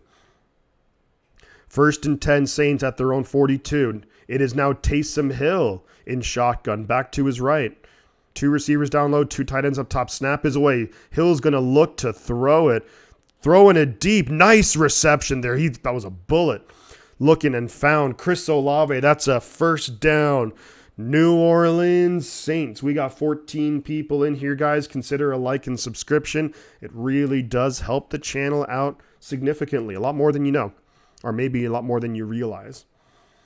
First down. So they're down to the Ravens' 45-yard line. And this is what we said. That's what I said. Get Taysom Hill the ball. Get him throwing the ball, too. You don't have to just run it all the time. Taysom Hill's coming back out again. Chris Olave leads all rookie receivers. He has 598 receiving yards on the season. Taysom Hill in shotgun back to his right. And now he's going to keep it. Fakes the handoff to Kamara. Runs up the middle. Taysom Hill gets about 6 yards. That's going to make it 2nd and 4. They're down to the Ravens' 39-yard line. They're getting it going. Getting it moving. Big time reception right there. A big time run right there for Taysom Hill. Now he's going to the sideline. But I think you need to keep him involved because he just gives the Ravens defense, they have to think about it. Gives them something to think about. But I think you get him out as receiver. Barely. Yeah, you're right. I mean, he's not very mouthy. He's very subtle and but he's fantastic. 2nd and 4. Snap is away. Dalton looking to throw. He has time, but it's running out. Moves well in the pocket, then gets sacked and fumbles it. And it's going to be, they're going to say that it was a incompletion. Wow, what do they call it here? I don't know what that is. I'll have to watch the replay on this one, but it looked like he was going to throw it, takes a huge hit. I think they're going to say incomplete. Ruler was that the runner was down. They're going to say he was down? I mean, the ball, he was down, actually. I think he was down, yeah. The butt counts, right, folks? The butt counts. So they are going to say that he was down. I don't know if the Ravens are going to challenge this because, of course, and it was a clear recovery by Baltimore. So if they overturn this, then the Ravens will get the ball because it was a clear recovery by the Ravens defense. But it looks like he was sacked. I didn't realize he kept his hands on the ball all the way down to when he hit the ground. But this should stand. This should stand. It should still be New Orleans ball.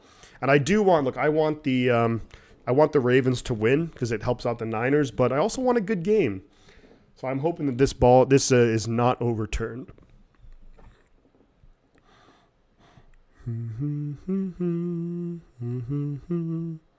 25 likes. So we're only 5 likes away from the stretch goal of 30 likes. We're looking for 30 likes on the stream. We're only 5 away. 13 people in here. Thank you for spending your Monday night with me.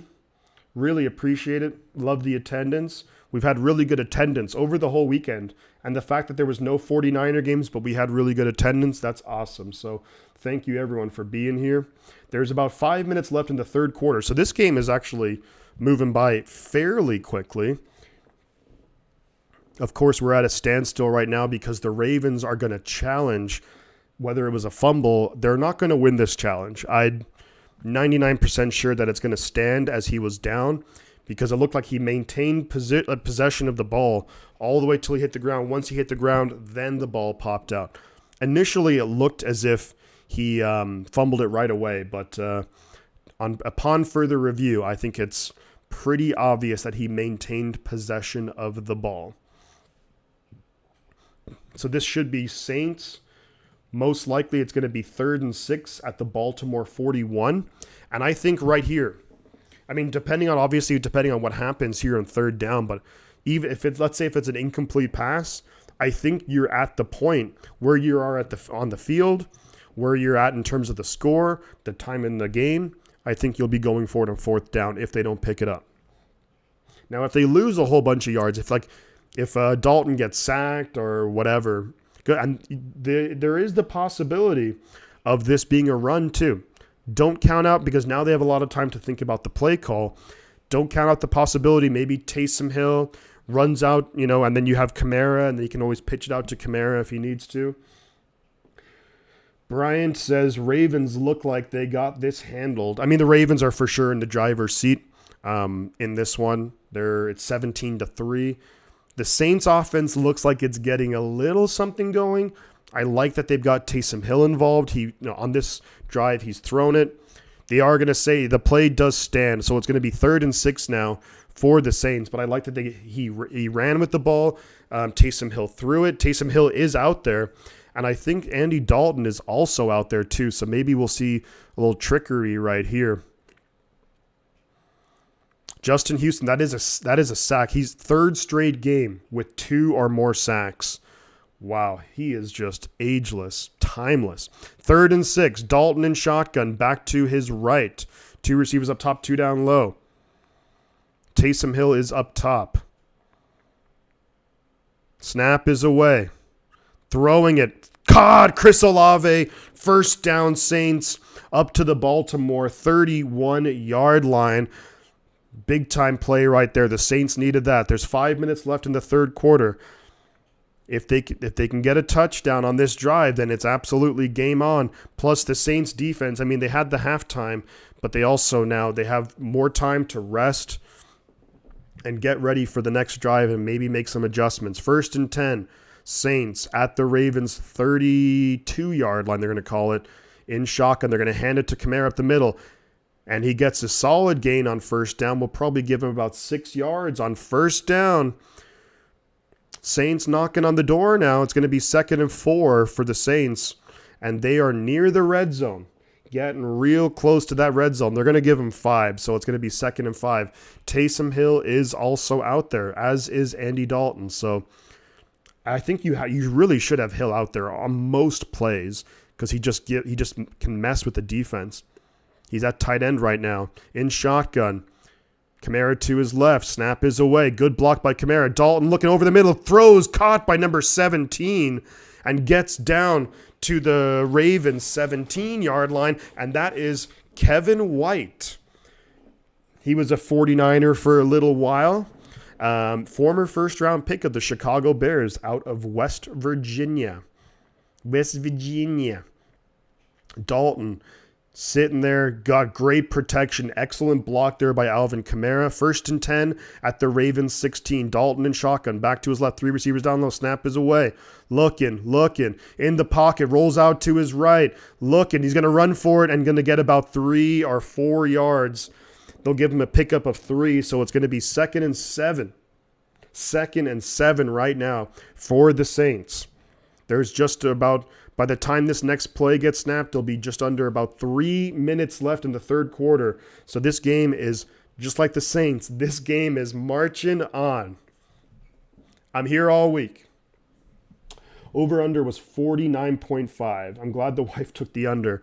I would have taken the under 100% on that, because I just know how bad the Saints offense is. 2nd and 7, Taysom Hill in shotgun, back to his left. Snap is away. Does hand it off to the running back. Running back gets maybe 3 yards. Yep, so it's going to be 3rd and 4, 3rd and 5. Maybe got 2 or 3 yards on the play. So we'll see now. Andy Dalton coming back out, but it's a very manageable 3rd down. Taysom Hill does go to the sideline. We'll see what I think you get Alvin Kamara out in space. You have Chris Olave, Traquan Smith, Adam Troutman, Kevin White out there. Kevin White's got some good size too. Olave in motion. Hello. We have Andy Dalton, shotgun, 3rd and 4. Snap is away. He's going to get sacked by Marlon Humphrey, who comes on the corner blitz. And he came to Andy Dalton's blind side. Didn't see him at all. Good protection everywhere else, but a very well-timed blitz right there by the Baltimore Ravens. And they did not expect that one bit. Just too many rushers on that side. Marlon Humphrey, free shot to Andy Dalton, and the Saints now are going to line up to kick the field goal. 37-yard attempt, kick is up, and it's good. So the Saints tack on 3 points. It's a 2-possession game, still a 2-possession game. So if you're the Saints, you can theoretically do another field goal and then a touchdown with a 2-point conversion. But can the Saints defense get a stop on the Baltimore Ravens? That's going to be the big question. We have 25 likes. If anyone's new here, consider subscribing to the channel.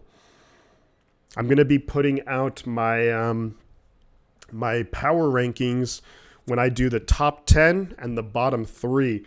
There's going to be some changes. Just a heads up. There's going to be some changes. Changes, time to make a change.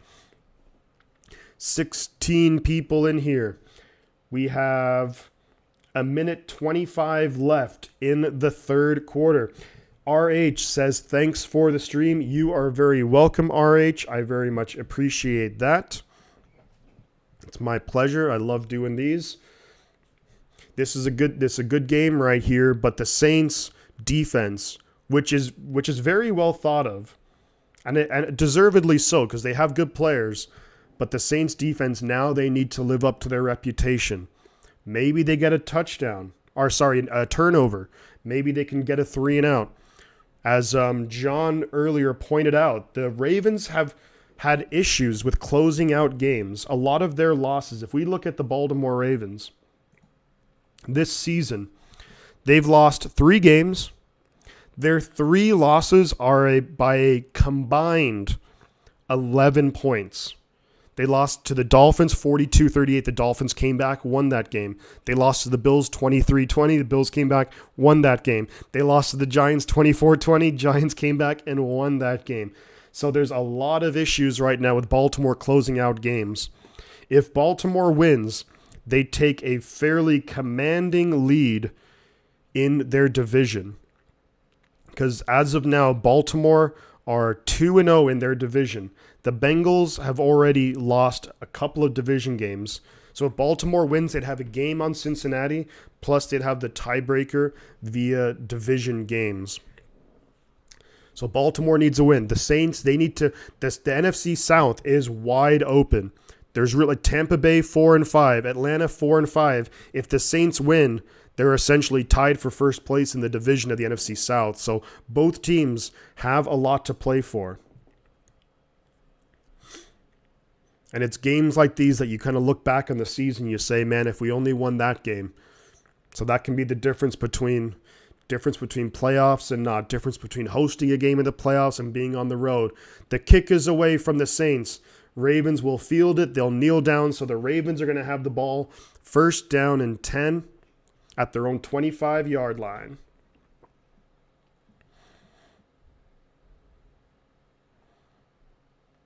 All right. We only have about a minute 25 left in the quarter. Then we're going to be heading to the fourth quarter. I swear, yeah, the Ravens games just go by very quickly just because of how much they run the ball. It just keeps the clock moving. And so, yeah, here we go. Yeah, power rankings coming out soon as well. So we're going to have Lamar Jackson behind center, single back, 3 tight ends and a wide receiver. Snap is away. They're going to fake the handoff. Lamar is just going to run for it, and he's going to get pushed out of bounds by Demario Davis. The Saints defense played that very well. It was a fakes the handoff, rolls out to his right. And the Saints defense, very disciplined. They held the contain, and it's a pickup of nothing. So it's going to be 2nd and 10. There's just over a minute left in the third quarter. Some of the big headlines in the week. Tom Brady, when you include playoffs, Tom Brady has over 100,000 career passing yards. Ridiculous. Joe Mixon, 5 touchdowns against the Panthers. Patrick Mahomes threw the ball 68 times last night, and they frickin' won. The damn Titans blew it. 2nd and 10, Lamar Jackson looking to throw. He's got time in the pocket. He's going to run for it now, but they're closing down on him fast. Good defense there by the Saints. He's not going to pick up anything, maybe gets a yard. Ravens need to duplicate that drive to lead. And this is going to wind down to the end of the third quarter. I think the Ravens will be happy to just let it wind down. So we're going to say the fourth quarter coming up. Ravens need to duplicate that drive that led to a touchdown in the second quarter. Yes, they really do. The issue with the Ravens is they're just missing a lot of their weapons. A lot of their weapons are out. You know, their number one receiver, Bateman, out. Number one tight end, and Mark Andrews is the security blanket. Like, let's not mince words here. Mark Andrews is right up there with guys like George Kittle and Darren Waller and Travis Kelce as being among like the elite tight ends in the game. And without him, and he's the security blanket for Lamar. A lot of those passing plays, they're happy to take some deep shots there. But when it doesn't work out, you can always look for Andrews. Because they're missing a number of players here. Missing Rashad Bateman is a big loss. And, of course, they're missing their starting running backs. J.K. Dobbins out. Gus Edwards out. They got Charlie Kolar. Interesting. All right. So it's going to be the start of the fourth quarter here. Fourth quarter action coming right up here from Caesars Superdome in New Orleans, Louisiana. Saints have a big chance here to get some momentum. It's 3rd and 10 for the Ravens. They're at their own 25. If they can get a stop right now, that could be huge. Give them a chance. They'll get the ball back. Plenty of time left in the fourth quarter. It's a 2-possession game. And as we just talked about just a few minutes ago, the Ravens have struggled closing out games. All 3 of their losses came from late comebacks by the other teams.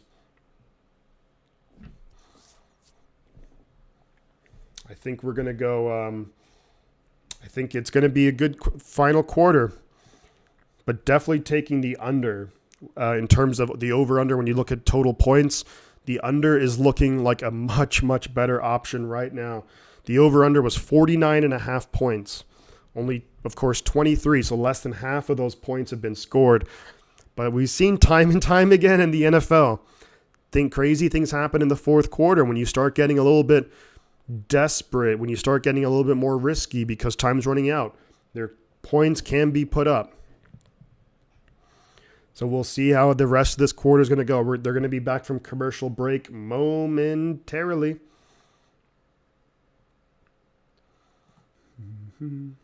The Thursday night game is going to be the Falcons and the Panthers. That's a big, big game. NFC South, Falcons leading the division. Or I don't know if it's the Falcons or if it's the Buccaneers, but I don't know what the tiebreakers are there. But there we go. Can't wait for Week 10. I can't wait for the game against the Chargers. That's going to be a really fun one. So it's 3rd and 10 now. Lamar is in shotgun. Empty backfield. 4 receivers down low, 1 up top. Snap is away. Lamar's looking. He's going to throw a deep ball. Comes out wobbling. It's incomplete. Looking for Isaiah Likely. He had it in his hands. And just dropped it. Couldn't maintain possession of the ball. Carcast says, love the graphics, by the way, that I do for the streams. Oh, like the scoreboard and what have you? Yeah, that's all done by myself. I do that myself. I just I basically just edit and the punt is away. We'll see where this punt goes. New Orleans fields it at their own 24. That's going to be a block in the back, I think. They're solid return up to like the 32, but I would suspect that there'd be a flag on that. Guess they're not going to call that. But yeah, what I do is I just edit.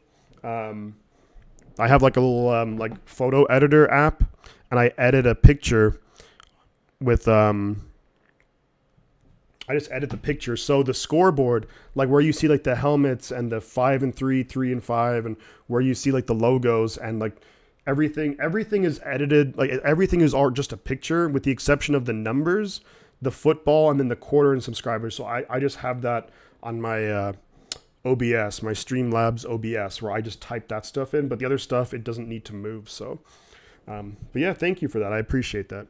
That's a design. I just came up with the design myself. Just do the helmet, the logo behind the numbers. And yeah, and I did on the right side. I just do like the 49ers kind of colors there. So appreciate it. And all the thumbnails and everything, I edit all that myself too. 1st and 10 for the Saints at their own 31-yard line. Pistol formation. Dalton, Kamara behind him, hands it to Alvin. Alvin's going to get about 3 yards on first down, so it's going to be 2nd and 7 for the Saints. 14 and a half minutes left. This is a big drive here for the Saints. Got to come away with points. Even if it's a field goal, you make it a one-possession game. And we know the Ravens, their drives, they can just absolutely chew clocks. So it's really not many possessions left. 2nd and 7, Dalton behind center. Snap is away. They fake the handoff. He's under pressure, throws it out, looking for Kamara. Excellent coverage there by the linebacker Patrick Queen on the coverage. Dalton was about to get sacked there for the 3rd time by Justin Houston. Solid protection. Great coverage there by Patrick Queen. Kamara could just not get open. Gave him a chance, though. Hit him in the hands, but it was behind him, and Queen was right there. So this is a big 3rd and 7. Big 3rd and 7 here for the Saints. 14 minutes left in the game. He's in shotgun. 4 receivers. Back to his right. Snap is away, looking to throw, running out of time. He's going to get sacked. Whoa! He was going to get sacked by Justin Houston, and then Calais Campbell comes in. Bam! Hits him really hard. He took a shot. They'll probably split that sack right there, but Justin Houston is just giving them fits right now. They cannot slow him down. The right guard got beat really badly. And then Campbell comes in. Justin Houston had his arms on him. And then Campbell just comes in and boom. So that's going to be 4th and long. And they're going to, of course, 4th and 16. They will be punting it away. Let's see. Do the Saints have any trickery dialed up here? Nope. The punt is away. And that's going to go. That's not a great punt. Baltimore's going to have good field position here. Probably around their own 38, I would say. But they're going to have excellent field position. Now they're showing some highlights from the legendary punter, Ray Guy. Wow, that punt was ridiculous. I think he's the only punter, the first round pick, and the only punter in the Hall of Fame. A punter is a first round pick. That is ridiculous. I mean, the Raiders, they always kind of do their own thing. You know, we see with like Janikowski, the kicker they took in the first round.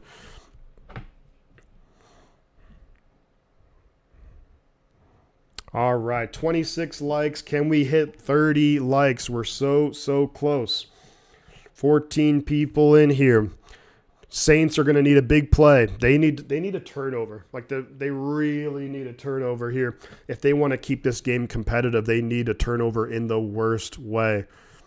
Don't know if they're going to get it. I think the Ravens are just going to run. We know the Ravens can do that well. We know Lamar can do it well. Kenyon Drake's had a solid game. They want to keep the clock moving. And the Ravens just want to try and get out of New Orleans with a win. Because even when the Saints are not a great team, but the Superdome is just a tough place to play. Will I be live for the Thursday night game? I don't think that I will. I don't believe I'm not going to be doing the Thursday night game. In other news, Bucks just lost their first game. Wow, the Bucks were undefeated, huh? Milwaukee. Golden State Warriors have been struggling, to say the least. 9-1. I remember, was it 2017 or 2018 when the Warriors started out like 28-0 or 25-0 or something? Warriors not looking good. But hey, we just won a championship. We won our 4th championship in the last, 7, 8 years? So can't really complain. Will you be Yeah, I won't be live for the Thursday night game, unfortunately. Won't be doing that one. But I will be of Sunday. So Sunday Night Football, of course. We're going to be doing the 49ers and the Chargers. That's going to be a massive game. Should be a fun game too. Chargers pretty banged up. We'll see how healthy they'll be coming in. 25. It was something like that, right, John? We'll see how healthy the Chargers will be. We'll see how healthy the 49ers will be. Niners getting a lot of guys back at practice today, so that's good. But in this game, there's 13-10 left in the game. Lamar and Pistol going to hand it off. Bounces out to the left. Cuts inside. Kenyon Drake with a big run on first down. Gets about 15, 20 yards on the run. And the Baltimore Ravens looking to close this game out. It was a 18-yard pickup for Kenyon Drake. Nothing in the middle. Cuts out to left and a nice cut back inside and gets dragged down by the safety Marcus May, former New York Jet, second-round pick.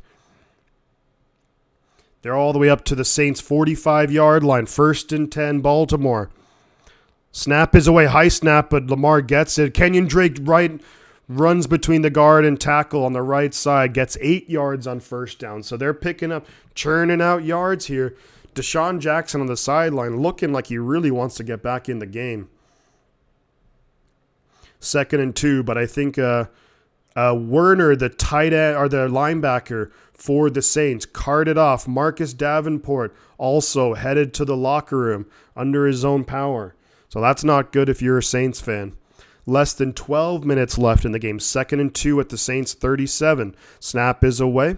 They hand it to the running back. Running back is going to get basically back to the line of scrimmage.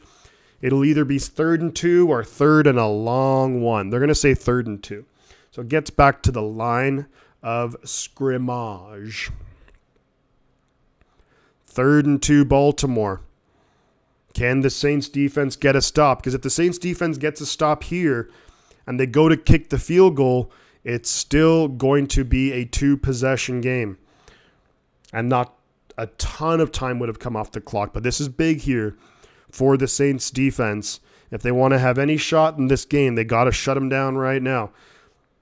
Ravens coming out, 2 running backs, 2 tight ends, 1 wide receiver. Snap is away, and that's going to be, looks like there's a timeout on the field.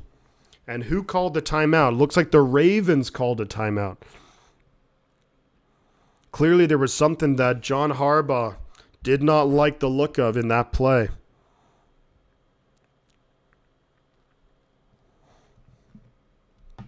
They gotta get this call right. If they get the first down here, then man, you can basically run off another 2+ minutes. So, and every second is precious here because we know the Saints, they haven't been able to move the ball very well.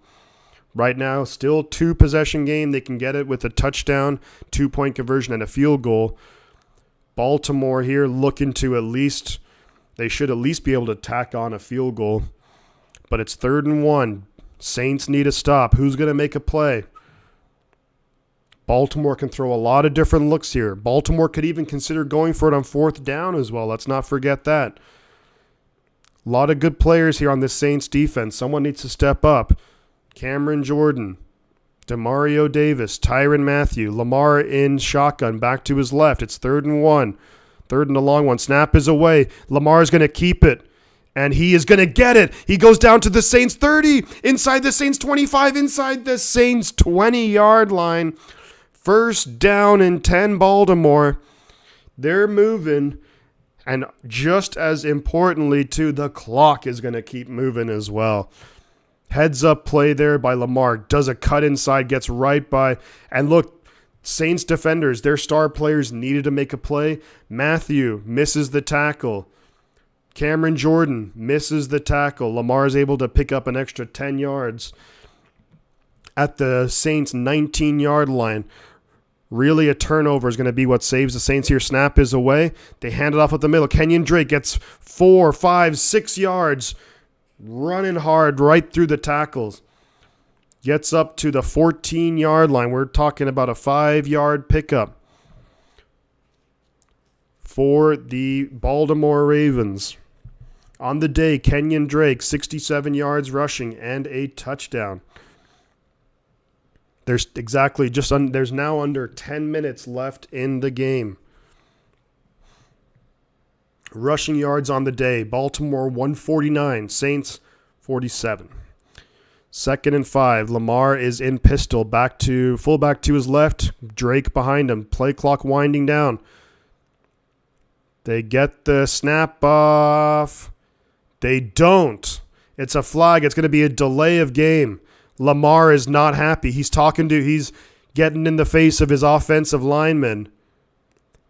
Ronnie Stanley, the very good left tackle out of Notre Dame. Lamar Jackson is not happy with him. He's getting all the offensive linemen together. Now they're kind of patting each other on the helmet. Lamar's not happy. I don't know what the big delay was here. Brian says he wants to play fantasy football with me next year. Yeah, I'd be down for that. I'm in a dynasty league and with my friends, but I just have had the worst luck in dynasty leagues. So it'd be nice to do where you have a fresh start. That's going to be another delay of game. Oh, it's not. They pitched it out to Kenyon Drake, and now he's going to lose about 4 or 5 yards. That's going to make it 3rd and 14, maybe 3rd and 15. So that actually worked out a lot better that they didn't call the delay of game because they lose the down, and it would have been 2nd and 15, but now it's going to be 3rd and 14. So, of course, you take 3rd and 14 all the time. And I think that's what John Harbaugh is saying. He's like, call the delay of game on us. The play clock is... Now, this can't be right. Saints putting up them Rams scores. Yeah. Kicking field goals. Can't trade field goals for touchdowns. It's 3rd and 14. John Harbaugh is not a happy man. Less than 9 minutes left in the game. Saints got to stop here. Then they can really, they have a chance. They still have a chance. So in shotgun. Play clock winding down. Snap is away. Fakes the handoff. Throws it out. Isaiah Likely! Just bobbled it. They're going to say incomplete. He bobbled it. The ball flew up. Almost intercepted by the Saints. And the Saints really could have used that. Quick pass by Lamar Jackson to Isaiah Likely. Fakes the handoff. Passes it out. Likely just never got his hands on it. Ball pops up. Yeah, that's the other thing too, Brian, in the fantasy league that I play in is that, and it's somewhat typical in dynasty leagues, but there's so many roster spots that you have to be absolutely on it when it comes to waiver wire and stuff like that. 4th and 14, field goal attempt coming up. Snap is away, kick is up, and it's good by Justin Tucker. Of course it's good. So it's a 2-touchdown game. So you're telling the Saints there's a chance. But the Saints offense has got to frickin' do something. I don't really have much confidence or faith in the Saints offense doing anything, but 27 likes. Thank you everyone for liking the stream. Really appreciate it. If anyone wants to go above and beyond, I have my Venmo and Cash App details in the description. Not expected, but always appreciated. We also have any subscribers would be great. I'd love to hit 850. I am really hoping here the Saints can maybe put up a touchdown, have an exciting finish, get some people in here to finish off the game. But I do appreciate, seriously, really appreciate everyone who's here. It's really, it's awesome to have you guys here, and it's very much appreciated. Yeah, 14-person league is pretty. That's a lot. I mean, I think the standard is 12, and that's what I usually play in. I think if you have 10 or less, I mean, it kind of, there's just, every team is kind of stacked. I think 12 is the nice, happy medium. I think with 14, it gets pretty tough as to, it's pretty tough. The talents, when you're drafting, it's, all of a sudden you're in the 4th round and you're like, holy moly. I'm calling a pick 6 on this series. John is calling a pick 6 on this series. Could be a good call. The Saints they're going to be desperate for points. I mean, they have 8.5 minutes left. They need 2 touchdowns. I think that's a good call to make. Andy Dalton has thrown, threw two of them a couple of weeks ago against the Cardinals. And how about that Cardinals-Seahawks game? I'm actually thinking there's a video I'm going to be doing on that game, and it's an underrated moment. And it ended up really not helping him out because the Seahawks scored anyways. But there was a really, really smart play by the Cardinals, and I'm going to assume it was by the coaching staff, but J.J. Watt was the one who did the play. But keep an eye out for a video on that. You play with your wife and 12 other people. It's tough. Yeah, I mean, 14 team is you have to do some research, 12 team is the ones I normally like to do, but if it's a 14 team league, I mean, if there's space next season, I'd be happy to do it. So, Ravens going to be kicking the ball off back to the Saints. That's going to be a touchback, and it's going to pretty much go through the goalpost. Calling a pick six on the series, says John Reed. I think it could happen. But yeah, watch out. Keep an eye out for a video through the week. It was a really smart play by the Cardinals. It was just like it was minor, like a relatively minor thing, but it just goes to show you like the detail that it can take when it comes to calling an NFL game, just the nuances of the game. So anyways, 1st and 10 Saints in shotgun. Dalton, ball tipped up and intercepted. Not quite the pick six, but there is an interception right there by the Baltimore Ravens, and that's Justin Houston. He is making a late push right now to be the defensive player of the week. Maybe 2 or 3 sacks on the game, 2.5 sacks on the game, interception. And that's going to pretty much do it for here in the Superdome. The Saints really finding life difficult after Drew Brees and Sean Payton. Ball tipped up. That's like the 4th or maybe 5th time tonight that the ball's been tipped up by the Baltimore D-line. Intercepted by Justin Houston. Takes it back for a few yards. And this is going to be game. Because if you think about it, at the very least, they're going to put up a field goal, which would make it a 17-point game, which would make it a 3-possession game. So unless something crazy happens here, like a fumble that gets returned or something, I think this is game over. Kenyon Drake up the middle, gets about 9 yards on first down to the Saints' 8-yard line. If the Baltimore Ravens punch this into the end zone, probably I'm gonna call it a night for the stream. The 5-3 Baltimore Ravens, dominating performance. And look at this.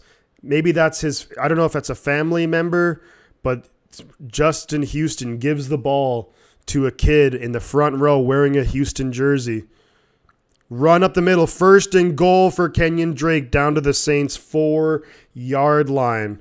Justin Houston, what a guy. I wonder if that's a family member or if it's just a really big Justin Houston fan. Could be either or.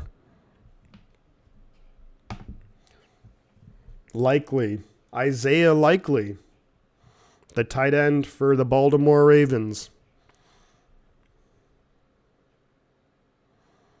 All right. 1st and goal for the Ravens at the 4-yard line. There's about 7 minutes left in the game. Lamar in the pistol, back behind him. Fullback to his left.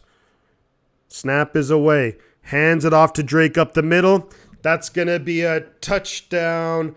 Baltimore Ravens. Big time execution right there. They're able to capitalize on the interception. I'm just going to put it as 27-6.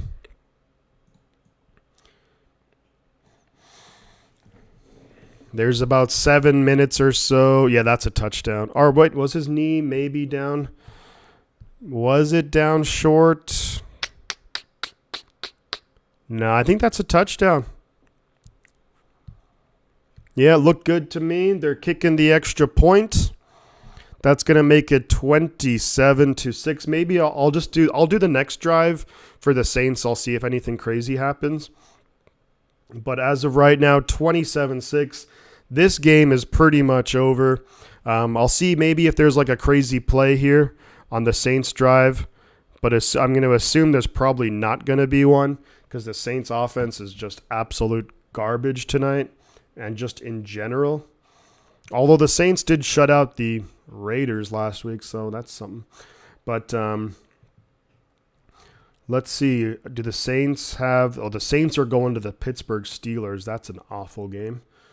That's going to be a barn burner, folks. But there's 7 minutes left in the game.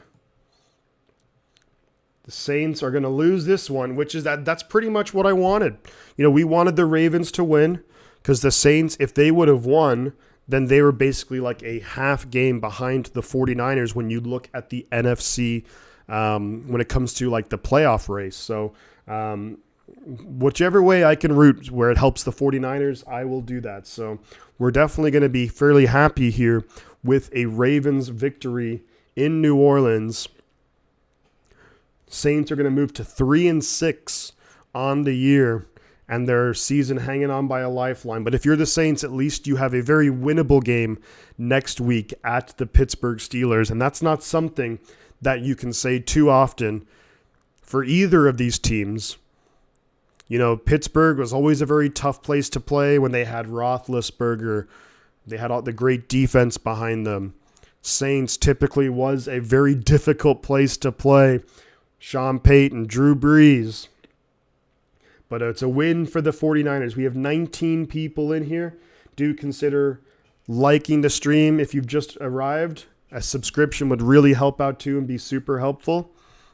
And I appreciate everyone for being here. We're going to watch this Saints drive, see if anything funky or crazy happens. You just never know when, it's a 3-touchdown game, so the game's over, but maybe something funky or crazy will happen, like a crazy play. Don't be surprised, too, if the Saints turn the ball over again, because they've not looked good tonight offensively. It's been an absolute disaster for the New Orleans Saints.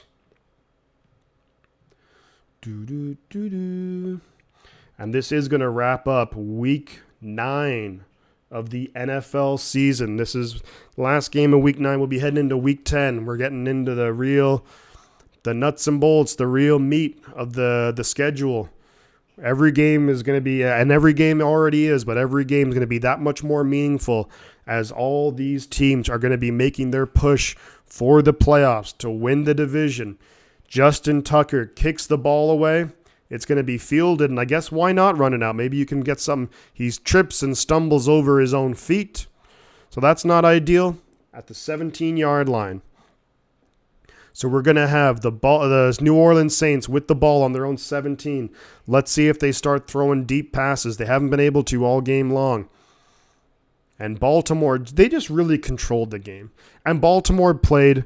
This is the Baltimore game they want to play. You want to limit possessions for the other team, run the ball incredibly well, take some shots when you can, keep the defense guessing so they can't, zero in on anything, and to make plays defensively.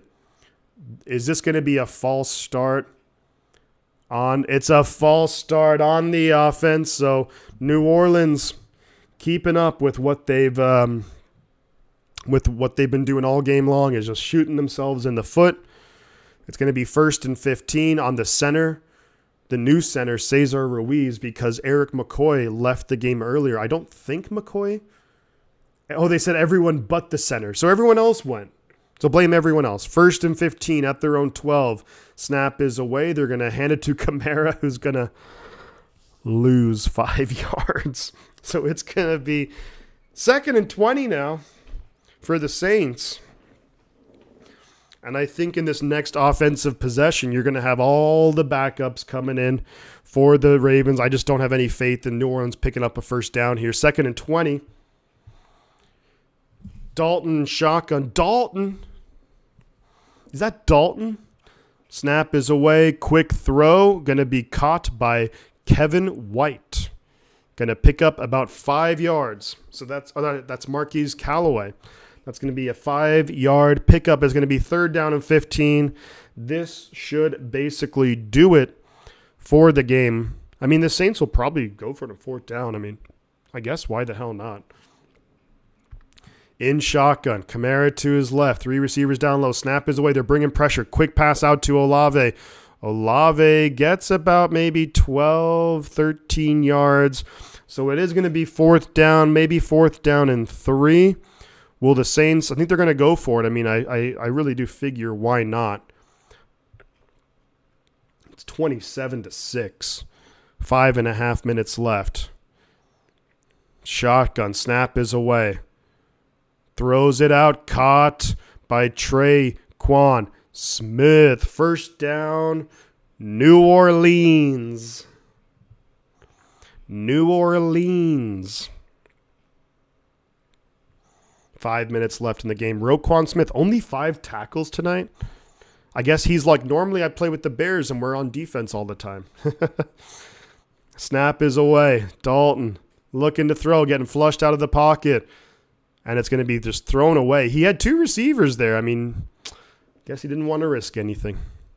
Didn't want to risk it for the biscuit. 2nd and 10. 18 people in here, guys. If you're new, subscribe to the channel. Do consider liking the stream. We're at 27 likes. If we can get to 30, that will be fantastic. Just under 5 minutes. It's going to be 2nd and 10. Down 21. Can they maybe pad some stats here? Snap is away. Throws. Caught by Traquan Smith. Going to get about 9 yards. Up to their own 40-yard line. Here comes the stat padding, everybody.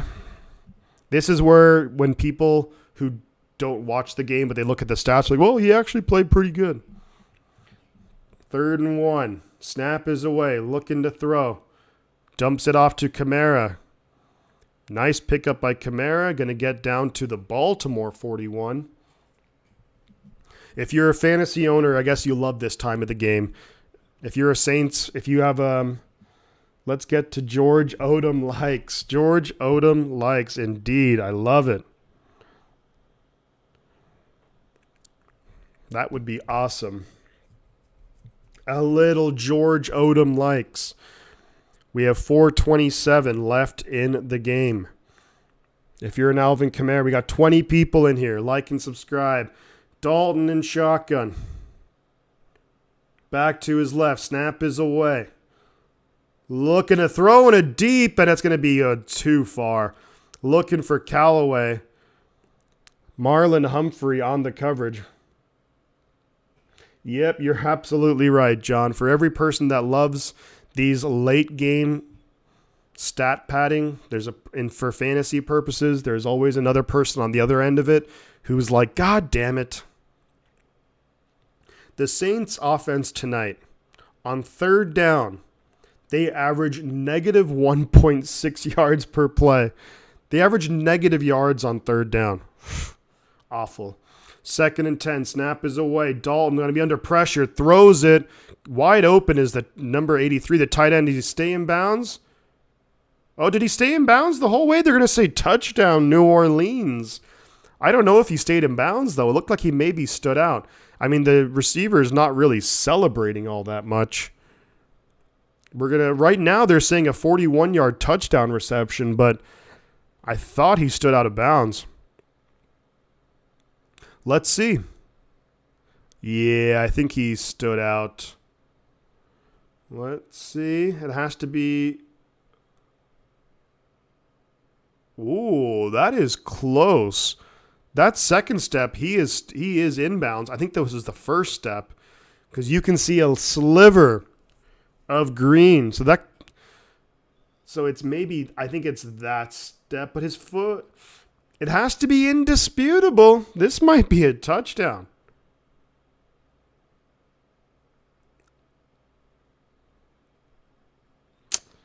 Ooh, I don't know. I don't know about this. Because to me, that looks like he. Now, the announcers, they're saying that he's out, or one of them is saying that he's out. The other one's saying that I think that could be in. And this is if this is a touchdown, this is, and Marcus Peters is like, what in the heck is going on? Is this going to stand? This will not stand, man. It is. That's a touchdown. Touchdown, Saints. Maybe they go for an onside kick here. This is the old adage of you play to the whistle. They've actually given that as a 41-yard touchdown reception. Whoever had Jawan Johnson, the tight end in fantasy, just picked up 10.1 points on that play. And I think the Saints here are just going to come out and try an onside kick. We might get some fireworks after all. That would be awesome. How funny would that be if the Saints get the onside kick? Marcus Peters is livid with himself. Who's 36 for the Ravens, because they're the ones who are going to get absolutely chewed out when it comes to film study. I'm going to see who number 36 is. How do they have 226? They have how many 26? Oh, that's the freaking age. What am I looking at? Number 36 is Chuck Clark. Chuck Clark is the one who, and probably Marcus Peters too, but they're going to be absolutely livid with themselves when it comes to the film review. Chuck Clark, yeah.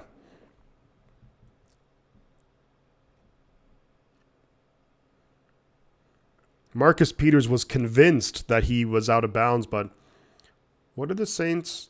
They're kicking it away? Why would they do that? Go for the onside kick. You got to stop them anyways. To me, that makes no freaking sense. Because if the Ravens even get like one first down, it ends the game. You may as well try the onside kick. You know, I guess. I mean, because the game is essentially over, but I guess. I mean, the Saints here are going to be trying to strip the ball. They're going to be going crazy for just trying to rip the ball out.